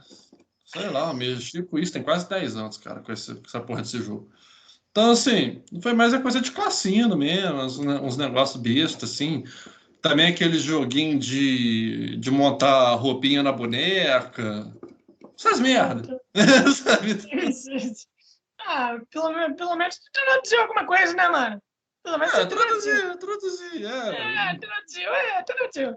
E, mano, eu quero, mano, assim, vamos dizer assim, você é também editor e revisor também, né? Uhum. Então, eu aposto que muita gente manda coisa onde é muito ruim, né? Onde é muito ruim e tudo mais. E daí eu queria saber como é que você explica para alguém que o que ela escreveu é ruim? Como é que tu faz isso? Tipo, sem ferir totalmente as emoções da pessoa. Se é que eu acho que tu não liga, né? Quando você tá revisando. Olha, no caso da revisão, não tem muito que se criticar pro autor, sabe? Ele tá me pagando para corrigir o texto dele, pronto, e foda-se, sabe? Cara, se quero perguntar se eu gostei. Ah, cara, gosto é muito subjetivo. Tem coisa que é ruim que eu gosto. Por exemplo, dá um exemplo bobo que todo mundo vai conhecer. Que é ruim. Isso vai concordar comigo, eu tenho certeza, mas eu adoro. A série Punho de Ferro da Netflix. Quem que gosta daquela porra, mano? Mas eu gosto. É horrível, mas eu gosto. Isso se explica? Não se explica. É bom, eu gosto, sabe? Me diverte. Sabe, assim. Mas, por exemplo, Demolidor. Você gosta? Cara, é incrível. Incrível, Eu maravilhoso. dormia. Eu dormia. Então, assim, questão de gosto, cara. Questão de gosto. Eu peguei no Exatamente. sono de roncar, cara. De roncar. Então, assim, porra, o que Nossa. eu acho bom ou ruim, sei lá, acho que pro autor meio que foda-se, sabe? Se o público dele gostar, problema dele do público dele. Eu posso ler, às vezes, e achar uma merda. Entendeu? Mas assim, tem coisa que conscientemente eu sei que é ruim e que é bom, mas eu posso fazer as críticas que o cara precisa. E já aconteceu já do texto ter coisas bem problemáticas, o cara perguntar o que podia melhorar, eu falei, eu tinha gostado do texto. Mas o cara perguntou o que estava ruim. Ó, tá ruim isso, isso e isso. E o cara foi e me pagou para fazer um copydesk também. Ué, Nossa. assim, cara queria melhorar. Ele queria melhorar o texto dele, entendeu? Então, até aí, cara, mas já aconteceu, por exemplo, do autor me pagar para fazer leitura crítica, e aí sim cabe você, às vezes, né, ser duro com o autor, porque ele está te pagando para isso mesmo, e o cara ficar puto comigo. O cara mandou tomar no cu e me bloqueou. Entendeu? Nossa. Isso já Ah, rolou. Eu não sim, virei não. para ele e falei, seu livro tá uma merda. Não, eu não falei isso momento nenhum. Eu só falei assim, olha, o seu ritmo aqui precisa melhorar por isso, por isso, por isso, por isso. Olha, a sua introdução, sua primeira frase não está legal. Se você fizer assim, assim, assado, você mantém a estilística do seu texto e ainda usa um recurso narrativo que vai prender o seu leitor logo de cara. Tem potencial. Então, assim, o texto todo do cara estava assim, era um texto de suas, eu li 20 mil palavras, deu umas 800 notas, cara. Umas 800 notas. Assim, porque eu faço na aba de comentários do Word, né?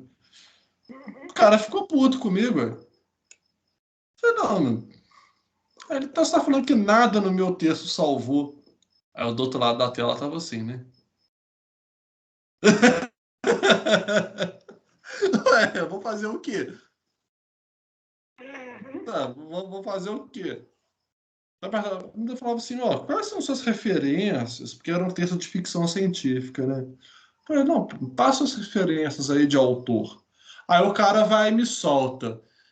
Interestelar, Equilibrium, Blade Runner. Eu falei, não, tudo bem. Ótimos filmes. Eu tô falando sem autores. Ele, não tem muito não, eu gosto mais de cinema.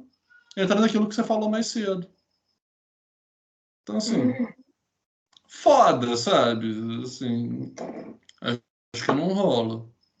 Que eu entendia muito a parte do cara que paga para ter uma crítica, sabe? Daí você vai lá, você esculacha o livro dele, e daí eu falei que eu entendia, por conta que eu entendo que é o seguinte, eu vou lá, eu pago para você achando que meu livro é incrível. Daí você vai lá e fala que meu livro é uma merda, sabe? Eu entendia isso. Mas eu tô sendo pago da forma como eu vejo. Por exemplo, se você me paga, isso são visões profissionais, assim, né? Outras pessoas podem ter outras visões, mesmo outros profissionais. Mas junto que você me paga, você não está tão preocupado em saber quais são seus acertos, porque a gente escreve o tempo todo tentando acertar, né? Então, o cara quer saber quais são os problemas. Eu não vou perder tempo, sabe? E nem ocupar o tempo do autor falando, não, isso aqui está bom. Não, isso aqui está mediano. Não, sabe, eu vou mostrar o que está ruim. Até eliminar o que está mediano ali, que é passível de melhorar, mas porque tem trechos de livros que, convenhamos, muitas vezes são irrelevantes. Ali, relevantes no sentido qualitativo mesmo da coisa, sabe? Então, tipo assim, tá, você passa para o próximo e vê, não, isso aqui pode melhorar, isso pode, né, evoluir. Porque muitas vezes também, mesmo que ali seja um trecho qualitativamente relevante, às vezes o cara ele não tem a capacidade técnica, mesmo apontando o que ele tem que fazer, para que quando for algo que precisa ser muito bom, ele não conseguir criar um destaque naquilo, ele não vai conseguir. Então eu tenho que manter aquilo dentro do nível de, vamos dizer assim, de capacidade técnica que ele tem, né? Tem que melhorar aquilo, o que tem que ser melhorado, mas eu não posso forçar ele a ir além do que ele vai conseguir. Isso é uma ilusão, entende? Assim, então, ele me paga para mostrar o que está ruim, né? O que pode melhorar, o que dá para fazer, e aí sim, aí eu vou fazendo aquelas notas. Mas então assim, se ele vai achar ruim com isso, porra, aí é problema dele com o ego dele, sabe? Exatamente, não, não é sua culpa, né, mano? O cara só pagou. Tudo mais, você só falou que tá ali, né? Você só falou sua opinião sobre o livro e tudo mais, de uma forma extremamente crítica, e crítica, tipo, se ofender não importa, né? Se ofender Não é, não importa. a minha opinião nem importa tanto, sabe? A minha opinião nem importa, eu tenho que fazer a análise técnica. Isso é o que diferencia, por exemplo, o leitor beta do leitor crítico. O leitor beta, você manda para alguém ali que é alguém que é entusiasta do gênero, né? Por exemplo, eu gosto muito de ficção científica, da ficção científica hard.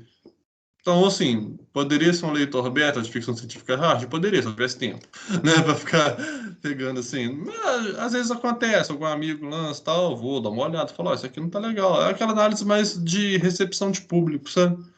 O leitor crítico, não importa, que você pode, o leitor crítico ele pode odiar, em termos assim de consumo de conteúdo, aquele tipo de história. Eu, por exemplo, não gosto de romance erótico. Eu acho um porra, eu acho um saco. Como leitor crítico, isso é relevante? Não. Como leitor beta, sim. Como leitor beta, não faz sentido alguém me mandar um romance erótico. Como leitor crítico faz. Entendeu? Sim, Essa sim. é a forma que eu vejo. Mano, por exemplo, eu tô agora, né, fazendo o meu primeiro arco, né, na história e tal, eu tô começando e tal. E daí, e daí, e daí sempre tem as ideias, né, pô, eu quero fazer isso daqui, quero fazer isso, quero fazer isso. E daí a gente sabe que se a gente colocar tudo que a gente imagina num primeiro arco, a história vai ficar muito enrolada, né? A história vai se enrolar demais. Então, eu queria saber a sua opinião. Como fazer para um arco não ficar tão enrolado? O que é necessário para não ficar tipo tão cheio e tão enrolado ao mesmo tempo? E tão auto-explicativo. Vai ensinar um macete, meio que uma carta coringa da narrativa. Tá na dúvida? Foca nos personagens. Mas sempre no começo, foco no desenvolvimento dos personagens. O que prende o leitor não é. É também, mas não é o principal.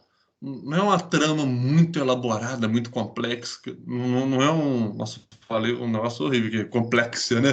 Mas não é uma trama muito complexa. Não é algo muito inventivo que você colocou no universo ali que você está apresentando. Não é uma crítica social poderosa demais. Não, não é nada disso. São os personagens, são as pessoas. O ser humano é um ser social e ele reflete isso na hora que ele está consumindo uma narrativa. Vou dar um exemplo aqui, tá? Os fãs que me desculpem, mas, por exemplo, em termos de técnica narrativa, Harry Potter é uma bosta. Em Sim, termos de técnica de escrita, Harry Potter é uma merda. Entendeu? O que, por que as pessoas gostam tanto do Harry Potter? Por causa dos personagem. personagens, eles se identificam com aquela época de escola, aquela coisa. É por isso que o público é infanto-juvenil, né? Você pega ali, por exemplo, O Senhor dos Anéis. Todo mundo reclama que a narrativa é arrastada. E o autor queria ter deixado aquilo mais arrastado ainda. Por que os outros gostam do Senhor dos Anéis? Cara, é mais por conta da aventura. Da aventura do mundo aberto e tudo mais. A aventura, quem tá vivendo essa aventura não são os personagens que você tem ali no coração, aquela coisa, você tá preocupado com o Frodo, mas você quer às vezes saber o que o Merry e o Pippin estão arrumando, estão lá na casa do caralho. Você se preocupa com eles, entendeu? Quando o Gandalf volta, você fica, puta que pariu, o Gandalf tá vivo, aquela coisa. A empolgação tá nos personagens, não tá na aventura em si. Se todos os personagens ali fossem um saco, que valor que ia ter essa aventura? Que valor que é ter 9 caras chatos pra cacete sair carregando o anel no bolso até a puta que pariu? Não ia ter valor nenhum. O que importa ali são os personagens. Mesma coisa, por exemplo, você pegar um livro do Dan Brown, o cara conta a mesma história quase toda vez. Tô errado? O cara tá contando a mesma história direto. Mas sempre vende, sempre é bom. Eu sempre me divirto porque eu gosto do Robert Langdon, que é o principal personagem dele. Eu gosto do personagem, achei ele do caralho.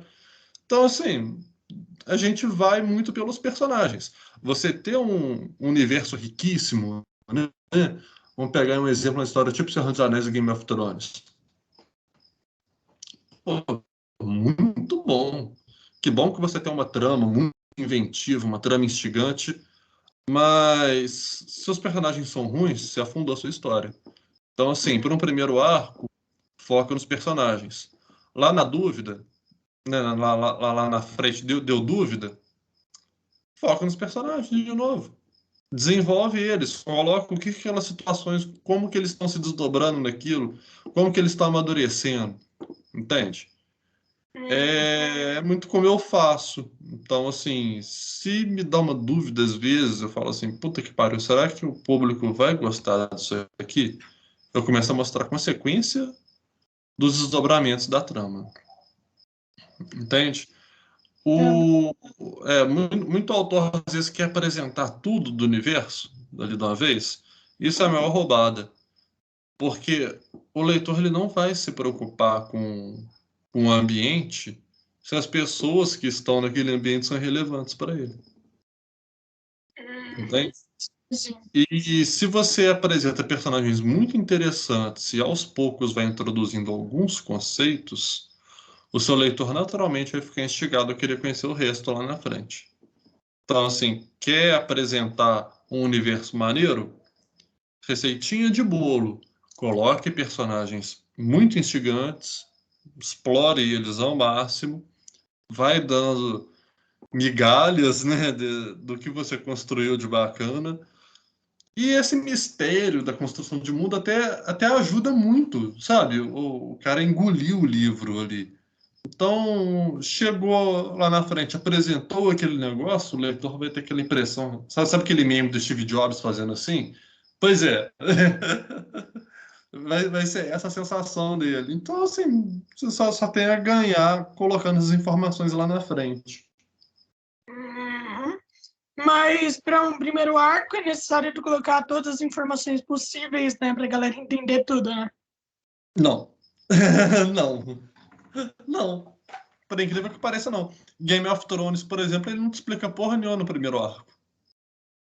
Verdade. Qual que é o primeiro arco mesmo de Game of Thrones? Quando os Lannister estão chegando lá na casa dos Stark, aquela coisa toda, ele não te explica muita coisa. Sabe que pro norte tem uma muralha que ninguém sabe o que tem depois, só zumbi, talvez. É, você sabe que teve uma guerra no passado e que os Lannister têm uma relação estranha com os Stark, assim, mas que é meio próxima ali, né? Tem aquela coisa toda. No caso seria os Baratheon, né? Tem tempo que eu li, tem tempo. Foi antes do hype da série que eu li, aliás. Os, Então Bara tá meio. Hã? os Baratheon, né? Que É, tem não tá o... mais fresco na minha cabeça, não. Mas seria esse o primeiro arco. E você para pensar, é um bom primeiro arco, assim. Porque, embora o pessoal critique que seja muito arrastado, que não acontece nada, mesmo assim você continua lendo. Porque os personagens estão te instigando. Você quer saber o que vai acontecer. Eles são interessantes, né? Você pega até para aquele. Acha porcaria, mas quando você tá no meio do começo da adolescência, ele é legal, que é o Eragon. Ah, Tá, em tá. termos de apresentação, de construção de mundo, ele não é um livro ruim. Ele faz isso depois e faz sucesso, né? Você tem diferentes obras que vão fazendo dessa forma. O próprio Harry Potter, por exemplo, que é um fenômeno de vendas, né? Mas ele vai te apresentando isso aos poucos. Uhum. E, mano, cara, aí me diz uma coisa. Como que você sabe que sua história tá boa? Sabe? Que você fala assim, mano, beleza. Minha história agora tá boa e eu posso vendê-la. Entende? Como? E, cara, isso depende. Você diz para um primeiro livro, Para um primeiro livro e tudo você não mais. vai saber. A verdade é essa. Tem autor que fala, quando eu sinto que eu consigo conversar com os personagens. É quando eu sinto que eu falei tudo que eu tinha para falar. Mas isso vai variar muito de estilo de autor para autor. E se você vai publicar o seu primeiro livro, porra, você não tem como saber isso. Você não tem um parâmetro. Então é uma aventura, sabe? Hum, De certa forma, sempre vai ser. Você nunca vai ter certeza se tá bom. Eu mesmo, eu acho que eu sou o meu pior crítico, que eu acho que eu escrevo uma merda. Mas enquanto o público tá gostando, tá ótimo. Continuo lançando do jeito que eu faço. O público gosta, tá bem avaliado lá na Amazon, quem quiser lá, são meus livros. Mas acho que a gente nunca sabe, na verdade. sim, sim, mano. Como, tipo assim, como eu ainda tô criando meu primeiro livro e tal, eu já tenho muitos capítulos já feitos e tudo mais. Daí eu pretendo, talvez em janeiro ou até o final do ano, já publicar até o começo do primeiro arco, mais pra galera falar, ó, isso daqui tá bom e tudo mais, só pra eu ter uma ideia, né? Daí eu acho que fica muito bom até, tipo, pra ter uma ideia, se eu tô no caminho certo, eu tenho que fazer tudo, entende? Eu acho que é Aham. uma coisa. Eu gosto mais de fazer atualmente o contrário. Eu gosto de falar sobre os elementos da história nas redes sociais, vou instigando o público com aquilo e depois eu solto o material, entendeu? Tem gente que lança uma parte gratuita no Wattpad e que às vezes dá certo isso, né? E lança o pago na Amazon. Não estou dizendo que a minha é melhor, estou dizendo assim, o que é melhor para mim, né? Então você tem que olhar muito qual que é a sua postura como escritor. E quando eu digo postura, não é se você fala palavrão, se você critica o Bolsonaro, se você odeia o Lula, qual que é a sua. Não, não tem. Tem a ver com isso também, mas, por exemplo, assim, quem é o Lorenzo online? Como que o Lorenzo se comporta online? Entendeu? Porque você vai fazer seu marketing online, inevitavelmente. Inevitavelmente. Mesmo que você publique uma editora tradicional, você vai lidar online uma parte do tempo. Mano, eu sou bem de boas. Eu acho que qualquer um que vai lá no meu Facebook me conhece e tal, o pessoal vê, pô. Eu sou bem de boas e tal, o pessoal gosta bastante de mim. Então, eu acho que a gente já ficou um marketing da hora, entende? Tipo mesmo. Tanto que a galera comprou esse fone pra mim. Esse fone aqui, o pessoal fez. Bacana isso. Então, consegui 160 pau, mano, e não fui eu que fiz. A galera falou, pô, o Lourenço precisa de um fone aí pra melhorar, daí fizeram pra mim e eu ganhei. Então, meio que meu marketing já tá muito bom. Já tá. Não, tá ótimo, tá ótimo. Coisa de ganhar presente, assim, pessoal que acompanha, só aconteceu depois que eu comecei a publicar minhas coisas. Você já tá conseguindo antes, sabe? Está me entrevistando aqui, porque é dia que eu vou ter que te entrevistar.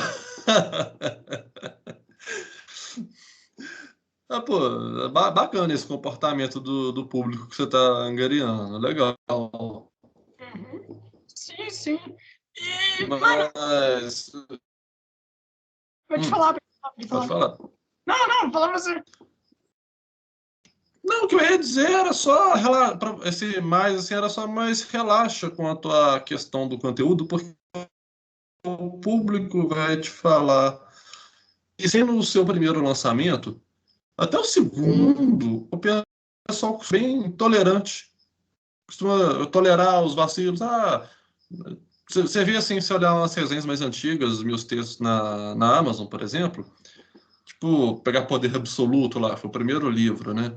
Você vê nas resenhas mais antigas o pessoal considerando o fato de eu ser um autor iniciante, não sei o quê, quando ia fazer alguma crítica, sabe? Então, o público brasileiro ele é bem intolerante nesse fato. Eu vejo um pessoal, às vezes, no meio literário, principalmente no Twitter, falando assim, não, porque o autor gringo pode falar qualquer merda que todo mundo bate palma, mas o autor brasileiro ele se comete um errinho, ele é massacrado, ganha uma estrela, que não sei o que, tal. Assim, porra, gente, deve ser triste ter um público assim, sabe? Tipo, eu não consigo ver isso como sendo a maioria, porque até como editor eu vejo muitas vezes o cara às vezes não acertou o público-alvo dele, mas aí ele vai acertando aquele público, sabe? Assim, aos poucos, aquele que ele já conseguiu atingir, que ele está agradando aquela base, o que ele pode fazer, o que ele não pode, sabe?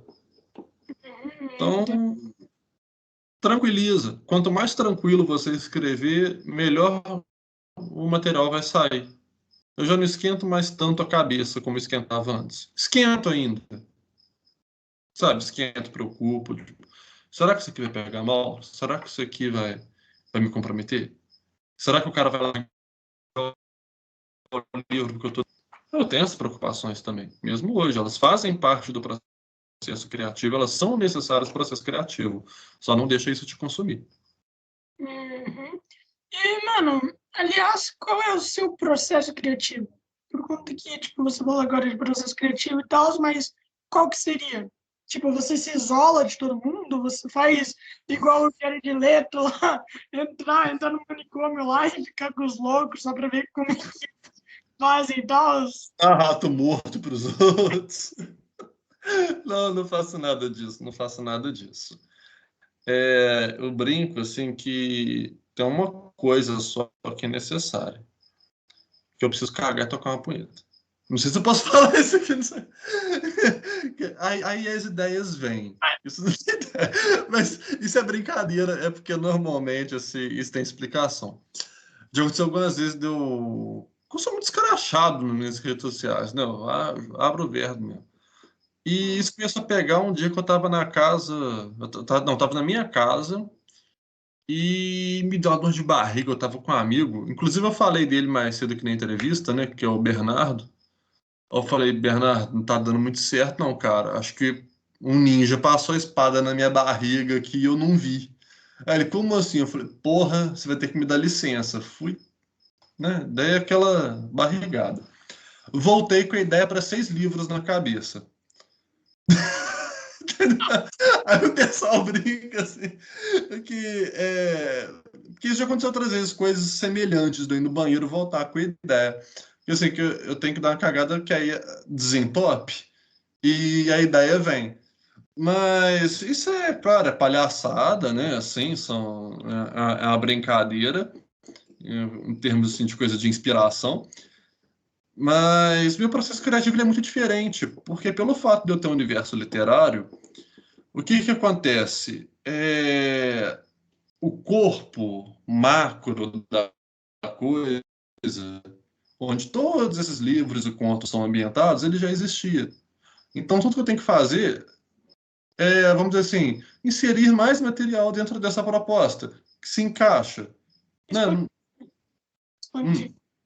Sim, sim, porque o grosso da coisa eu já tenho planejado. Tem coisas já lançadas? Tem coisas já lançadas. A maioria eu lancei? Não lancei. Eu não lancei o que é o planejamento central. Por quê? Porque eu quero atrair público. O meu projeto mais ambicioso, Lourenço, ele tem 35 livros. Vai ser uma série contínua, uma saga. Nossa, Se eu lanço. Vamos supor que eu começasse lançando, tá? O nome dessa saga é Exilados. Vamos supor que eu começasse lançando. Ia dar certo? Comercialmente? Não. Quem que vai embarcar numa aventura de 35 livros sem conhecer meu trabalho? Sem nunca ter escutado falar? Ninguém vai embarcar. Ainda mais sendo um projeto louquíssimo, né? Que mistura numa ótica, assim, na apresentação de ficção científica, porque a ficção científica tem as suas estruturas argumentativas próprias. Por exemplo, apareceu uma luz no céu. Na fantasia, você tem uma justificativa mística, cósmica, qualquer coisa. No terror, você vai ter outra, tem uma explicação minimamente convincente a relação humana daquilo com aquele evento. Então, vou botar assim, dentro de uma ótica de ficção científica, eu apresento uma trama política com elementos de fantasia, terror, horror cósmico e com assim muita espionagem industrial, muita coisa que engloba a própria história humana, coisa que envolve religião, teorias de conspiração no geral e coisas assim. Então, assim, concorda que é um troço meio megalomaníaco? É, sim. eu sei que é, mas por saber que é, eu sei que não podia ser meu primeiro projeto. Eu sabia que não podia ser nem o quinto, nem o décimo, nem o 20º. Eu tinha que ter um nome já consolidado para fazer uma loucura dessa, botar o pau na mesa e falar: não, meu projeto é esse, foda-se. A princípio, lá no começo da carreira, eu ainda pensava e falava assim: não, eu tenho que botar o pau na mesa para chegar na editora e falar: não, vamos fazer. Hoje em dia eu já não quero lançar para uma editora. Até eu falo assim: que se for para lançar para editora, é dia que eu tiver uma editora. Não que eu esteja falando mal de editoras, mas eu sei que elas não atendem às particularidades da minha carreira. Entende? Não estou falando mal de editoras aqui, nem nada. Elas só não atendem às particularidades da minha carreira. Elas podem ser ótimas para você. Elas podem ser, assim, vamos dizer, a porta de sucesso para quem está assistindo aqui. Para mim, não atende. Eu, Jean Gabriel Alan, para mim não atende. Às vezes, isso acontece com frequência. Chegar, às vezes, o dono da editora falar assim: ah, Jean, a gente está aqui e tal, você não quer lançar o livro tal com a gente, tal, não sei o quê. Eu falo: pô, o contrato pode ser assim, assim, assado, por isso, por isso, por isso. Aí o cara fala: aí não dá. Eu entendo que não dê, entendo os porquês de não dar, quais são os medos, os receios comerciais. Eu juro que eu entendo. Não brigo. Inclusive, volta e meia, a pessoa fala, não, já, o que você acha melhor fazer? Pô, publica lá com o fulano. Às vezes é o cara que eu falei não para ele. Entende? Assim, eu digo que eu falei não porque eu já sabia que ele ia rejeitar. Eu sei que vai ser ótimo pro cara. Ele vai lá, obrigado, Jean. Beleza, fico feliz. Sabe? Fico mesmo, de verdade. Você tem consciência ali do que te atende e o que não te atende, eu acho que você não cria caso com isso de editora. Já teve gente que ficou assim, não, mas. Porque sempre tem meio literário umas picuinhas assim, né? Você sempre vai fazer algum tipo de desafeto. A gente teve um cara que falou assim: não, se ele fosse bom mesmo, ele já estava na editora. Mas assim, eu não quero, porra, sabe? Eu não quero estar numa editora, não quero, não estou afim. Não me atende. Então, Sim, até por conta que vender independente pode até ser bem melhor para algumas pessoas, né? Por sim, sim. exemplo, para você, você fica com o dinheiro todo ou você tem gente que trabalha junto com você? O dinheiro. Normalmente eu fico com ele todo, sim.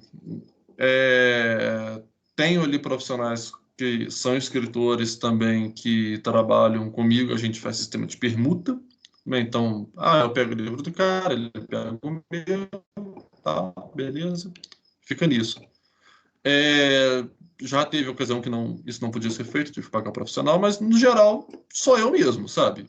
Eu ali faço esse sisteminha na parte da edição. Porque, por que eu faço isso? Vou explicar para o pessoal aqui. Quando você revisa o seu texto, você, vamos dizer assim, trabalha com partes diferentes do cérebro que você usa para revisar um texto dos outros. Quando você revisa o seu texto, é praticamente impossível, beira o impossível mesmo, é um esforço muito grande que não vale a pena você conseguir fazer a revisão decente. Entende? Você pode ser o melhor revisor do mundo e só uma bosta para revisar seu próprio texto. Isso pode acontecer. É o normal. É o normal isso acontecer. Então, mesmo um cara que é um ótimo revisor, conceituadíssimo, o cara, vamos botar assim, ele está na Companhia das Letras há 40 anos, vamos supor. Ele escreveu um livro. Ele vai precisar de um revisor. Entendeu? É outra área do cérebro e são outras técnicas também que você usa para revisar seu próprio texto. São outras técnicas, elas são muito mais complexas, muito mais difíceis. Então, para não ter esse desgaste, eu faço sistema de permuta. Entendeu? Faz sentido, faz sentido. Até por conta que revisar, mano, revisar é uma coisa complicada, né, mano?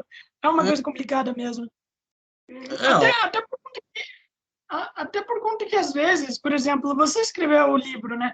Você sabe uhum. tudo que você sabe tudo que você escreveu. E ler de novo pode até ser chato, sabe? Você já leu tudo. Você já sabe tudo que É. você escreveu. Por quê? Porque eu vou ler de novo, né? Às vezes pode até ser chato, então é por isso que você manda para umas pessoas. Pô, Para outras assim, pessoas. eu gosto porque eu sempre vou fazendo pequenas modificações e ali eu sei que na empolgação a gente acaba fazendo merda na narrativa, isso é normal. Então, assim, essa Uhum. revisão do autor ela é importante, sim, porque você começa a falar, aqui eu empolguei, podia ter encaixado tal coisa aqui, ó, aí você vê que tá melhor. Então, eu vou sempre fazendo as alterações, assim, e é o meu método, né? Mas, assim, acho que faz parte até do meu processo criativo isso também. O processo criativo pós-escrita, se é que você pode chamar assim. Porque a criatividade, somente a pessoa tem a ideia de que a gente senta, né, para dar uma cagada e vem com a ideia na cabeça. Mas o processo criativo tem muito mais etapas, né? A maior parte do tempo, você está escrevendo um livro, você sabe disso. A gente nem está inspirado. A gente é só metódico. Você está usando método, técnica, entendeu? Então, chega um ponto que o processo, eu nem sei se seria correto chamar de processo criativo, assim. Eu já escrevi textos para os quais eu não estava inspirado, foi algo meramente metódico, assim. Entende? Eu queria fazer algo específico e fiz. O Admirável Roça Nova, um conto de cybercriminalidade, Paralelismo, que é um conto meu de ficção científica, ele todo é assim. Não foi uma ideia. Não, eu tinha um discurso que eu queria que fosse feito através da narrativa e fui pensando gradualmente na narrativa que comportasse essa abordagem que eu queria dar, inclusive experimental também, em termos de cyberpunk. Né? Que ele, ao contrário de tudo quanto é cyberpunk, ele não se passa na megalópole, ele se passa no meio de uma roça. Então, assim, numa roça no interior de Minas. É um futuro cyberpunk, mas você está num ambiente rural desse futuro cyberpunk, entendeu? Uhum. Cara, né, eu vou ser sincero aqui, eu não peguei os seus livros para ler nem nada. E daí me diz uma coisa: você faz os livros em um ambiente real ou em um ambiente fictício? Uma paródia da realidade. Então você. Não a paródia no sentido cômico, às vezes é, mas nem sempre. É... Mas seria uma paródia da nossa realidade para criticar ela. É a forma como eu enxergo o meu universo. Mas, por exemplo, assim, essa definição cabe muito, muito melhor quando eu estou falando de, por exemplo, histórias como Feiticeiro de Aluguel, Cidade das Bonecas, Rota do Tempero, que são histórias ambientadas mais ou menos no presente. Agora, se eu estou abordando uma história que se passa na Lemúria, por exemplo, contemporânea à Atlântida, está nesse mesmo universo, mas aí já deixa meio que de, como é que fala, importar se isso é um outro mundo ou se é o nosso, entende? Uhum. Sim, mano, eu entendo demais, faz sentido. Hum. Mas como que é pra você? Mas, tipo assim, como que é? Por exemplo, você nunca criou histórias fictícias? Não, história fictícia sim, mas lugares fictícios, né? Você nunca fez totalmente tal. Tu acha que tu conseguiria fazer um mundo extremamente fictício sem ser uma paródia? Eu já fui pago para fazer. Fiz. Tá até na Amazon, chama Mael e Ana, que é uma história de alta fantasia. Eu fui pago para fazer ela. E a solução que eu encontrei para encaixar isso no meu universo foi ele ser um livro fictício dentro do meu universo literário. Então é um livro que às vezes você encontra um personagem ou outro lendo, Uhum. entendeu? Então Seria... assim, foi a saída que eu encontrei. Mas sim, consigo. Só não está na minha proposta artística, entendeu? Eu não faria isso novamente, assim. Eu não aceitaria fazer esse tipo de coisa novamente.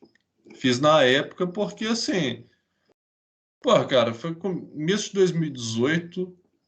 Eu tinha morado na rua no começo desse ano. Eu tava numa república em que, sem sacanagem, tinha um nível dessa altura, assim, entre o chão e a porta, entrava escorpião, aranha barata naquela porra quase toda noite, e uma parede, era uma divisória de escritório, sacou? Então, assim, eu tava na merda do caralho, tinha arrumado um computador que eu não estava conseguindo pagar na época. Então, assim, cara, porque o meu tinha queimado, né? Quando eu tava morando na rua, o meu queimou, então eu arrumei um outro. E Que tá azar. nessa situação, porra, alguém te oferece ali um dinheiro pra você escrever a porra de um texto. Ah, você faz, ué. Você faz.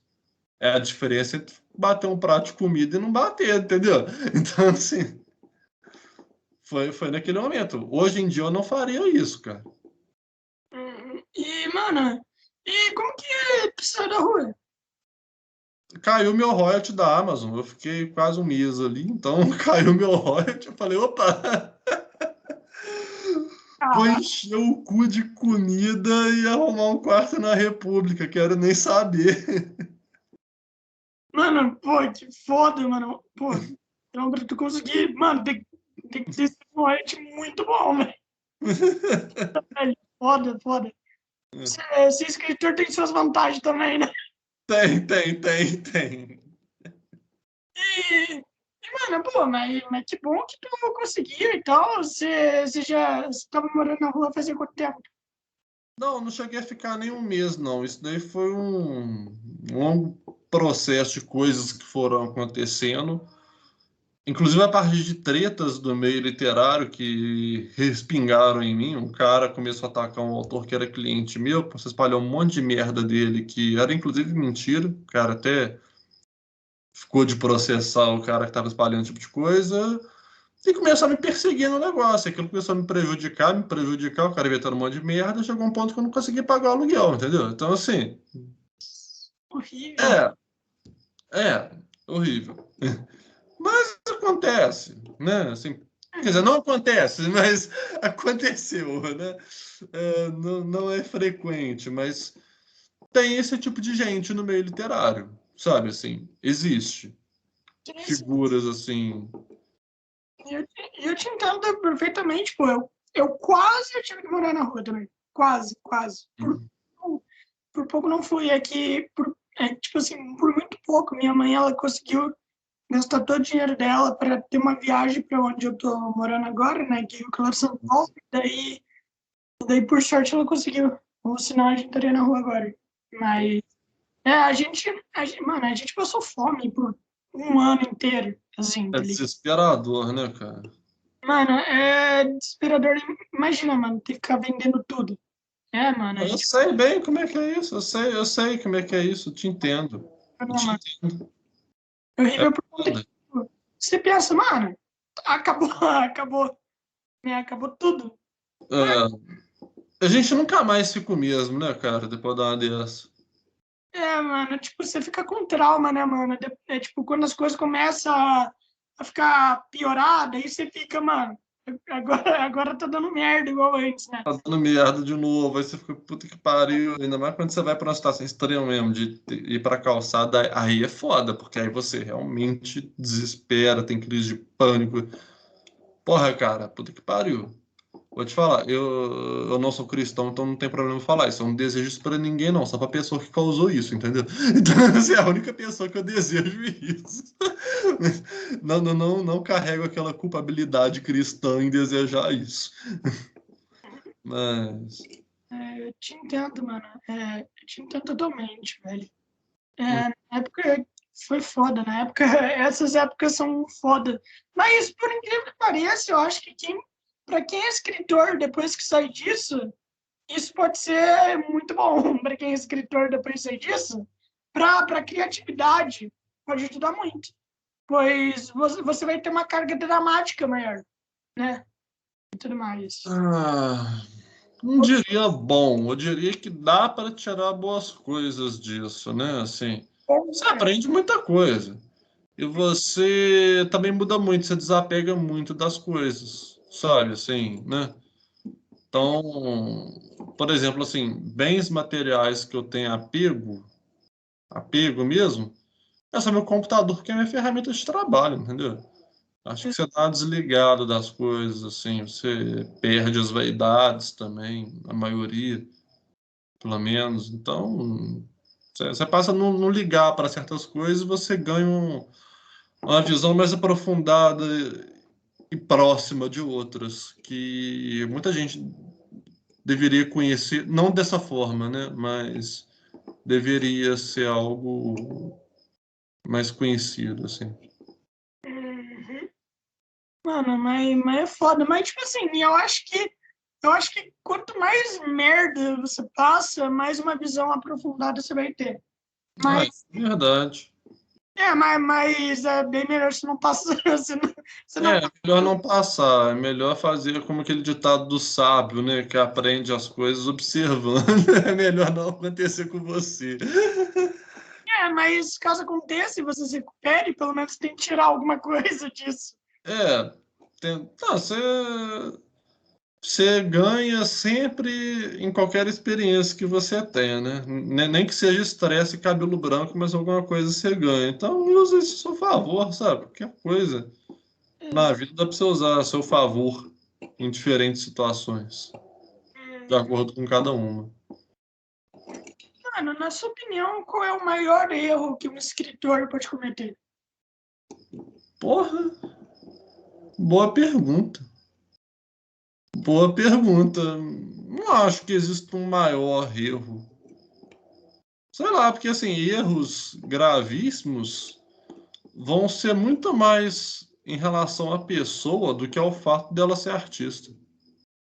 Uhum. Sim. Entende? Tipo assim, o cara que é homofóbico, por exemplo, porra, esse erro é da pessoa dele, não é um erro profissional. Tipo assim, em termos de erro profissional, se for estritamente profissional, sem envolver ética, nem caráter, nem nada, porra, acho que é você lançar um livro sem revisão, cara. Eu acho isso meio foda, assim. Não é um suicídio profissional, mas é praticamente. Sim. Praticamente. Uhum. Eu acho que isso é um erro grave. Agora, assim, um erro fatal mesmo, fatal, tipo assim, matou a sua carreira ali. É sempre merda que você teria feito em outra situação, entendeu? Uhum. Sempre merda que você teria feito em outra situação. Sim, sim. Mano, o que, por exemplo, você acha da ideia de mandar coisas, por exemplo, para amigos e tudo mais? Você acha que também pode ser considerado um suicídio? Pois às vezes os caras podem falar algo bom, tá ligado? Mas que não é de verdade, só para não te chatear. Por exemplo, um dia eu mandei algo, né? Uma história para uma amiga minha, e daí eu mandei para ela, falou, pô, mano, tá muito bom. E daí depois eu mandei uma outra versão para ela, né, que eu tinha corrigido, daí eu falei assim, mano, não tava tão bom, não. Eu tive que mudar dela, assim, é verdade, não tava tão bom, não. Não, mano, eu tinha acabado de me falar que tava bom. É, acho que o caso é saber escolher para qual amigo que você vai querer mandar isso. Eu Exatamente. tenho amigos que se eu mandar alguma coisa, tiver um ponto ali, cara, é, em que eles acham que não tá legal, eles vão sentar a madeira mesmo. Isso inclui até esse amigo que eu vou falar mais uma vez, que seria o Bernardo, né? A minha esposa, por exemplo, também, se eu mandar alguma coisa para ela, ela não gosta, eu tenho certeza que ela vai descer a madeira. Mas o Bernardo, cara, não é sacanagem, não. Teve uma vez que eu botei, foi inclusive pro próximo livro, que ele, assim como ele é comunista, eu mandei encaixei uma crítica social no texto e tal, e o cara está refletindo algumas questões, ideias que vêm do marxismo, mas observações minhas, né, transplantadas para o pensamento desse personagem. Eu falei, pô, Bernardo, dá uma sacada nisso aqui. Aí ele leu. Ele até concordou, mas ele quis fazer uma ressalva que, sem sacanagem, cara. A ressalva dele deu quase 5.000 palavras. Isso era Nossa, Entendeu? Então, assim, eu sei que é um cara que quando eu falo bobagem, ele me dá um puxão de orelha pesado. Mas isso é bom. Isso é ótimo. Fico tranquilo. Mesma coisa minha esposa. Se eu falar alguma merda, tenho certeza que ela vai descer a madeira e me comer meu cu. Entendeu? Então, assim, então eu não tô preocupado muito com isso, assim, porque mesma coisa o Bruno, que esse cara que eu faço permuta com ele de revisão, diagramação e tal. Ele também desce a madeira. Até brinca, ele sabe do meu universo mais do que eu. Sabe? Ele lembra de coisas que eu falo assim, puta que pariu, eu tinha planejado fazer isso daí, vai dar contradição dentro do universo. Às vezes não é nem dentro do mesmo livro. É só pro cara que lê tudo para acompanhar o universo. Ou vai ficar meio esquisito isso aqui. Eu falo, valeu. Entendeu? Então, assim, um cara que me ajuda muito. O Arthur também, que é um cara que me ajudou demais no Poder Absoluto, que ele fez várias críticas, ele é programador. E é um livro de cyberpunk, envolve muita computação no tema. Ele me ajudou demais, me passou várias notas de rodapé que eu poderia colocar, né? Vários conteúdos que eu coloquei nas notas de rodapé.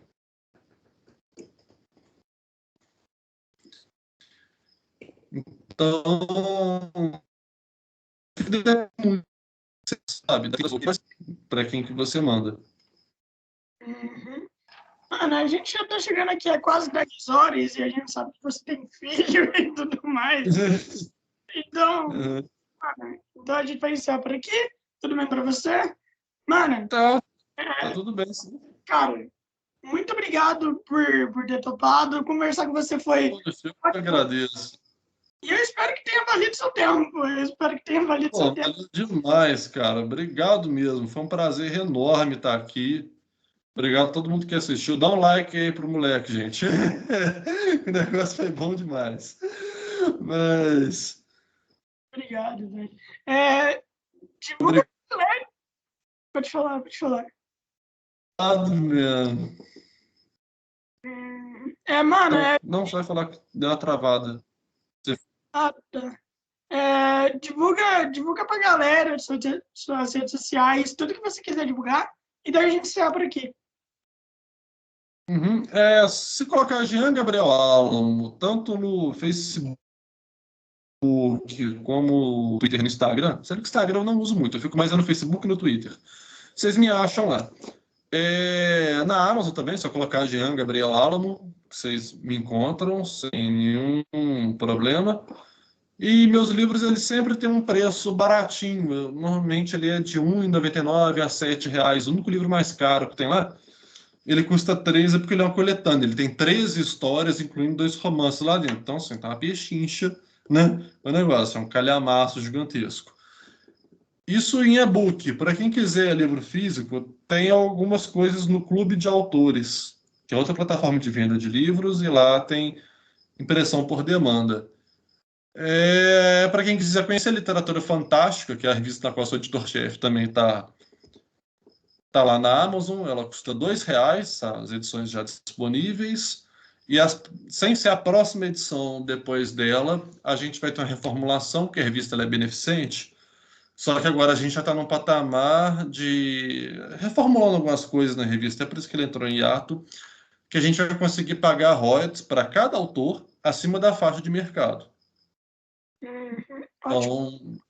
Então, para quem quiser me procurar, fazer um orçamento de revisão, diagramação, saber mais da revista, só me procurar, né, no Facebook, Twitter, no Instagram, Jean Gabriel Álamo, ou colocar na Amazon lá e conhecer meu universo literário, de acordo com o gênero que mais te agradar. Feitiçaria, fantasia urbana, suspense, tem tudo quanto é tipo de coisa lá. E meus próximos lançamentos são Campeão de Xangô, Feiticeiro de Aluguel Ponta da Praia, Feiticeiro de Aluguel contra o Chupacu e Armadura Mecânica. Pô, da hora, mano. Da hora. Xangô É um orixá. um orixá, né, mano? Da hora. O Campeão de Xangô, ele vai ser... Imagina o seguinte, imagina se o Thor da Marvel fosse brasileiro, em vez de ser o Thor, é um orixá, e ele enfrentasse vampiros que são metáforas para o capitalismo. Vou resumir assim. Pô, da hora. O que vem de uma ideia de Matrix, né? Vem de uma ideia fantasiosa e fantástica também, mano. Então, mano, cara, muito obrigado por ter aceito. Seu podcast vai estar disponível na sexta-feira, ao meio-dia. Então é isso, mano. Muito obrigado por ter participado e boa noite, bom Natal. Obrigado. Feliz Natal e Ano Novo para você também, cara. Valeu mesmo.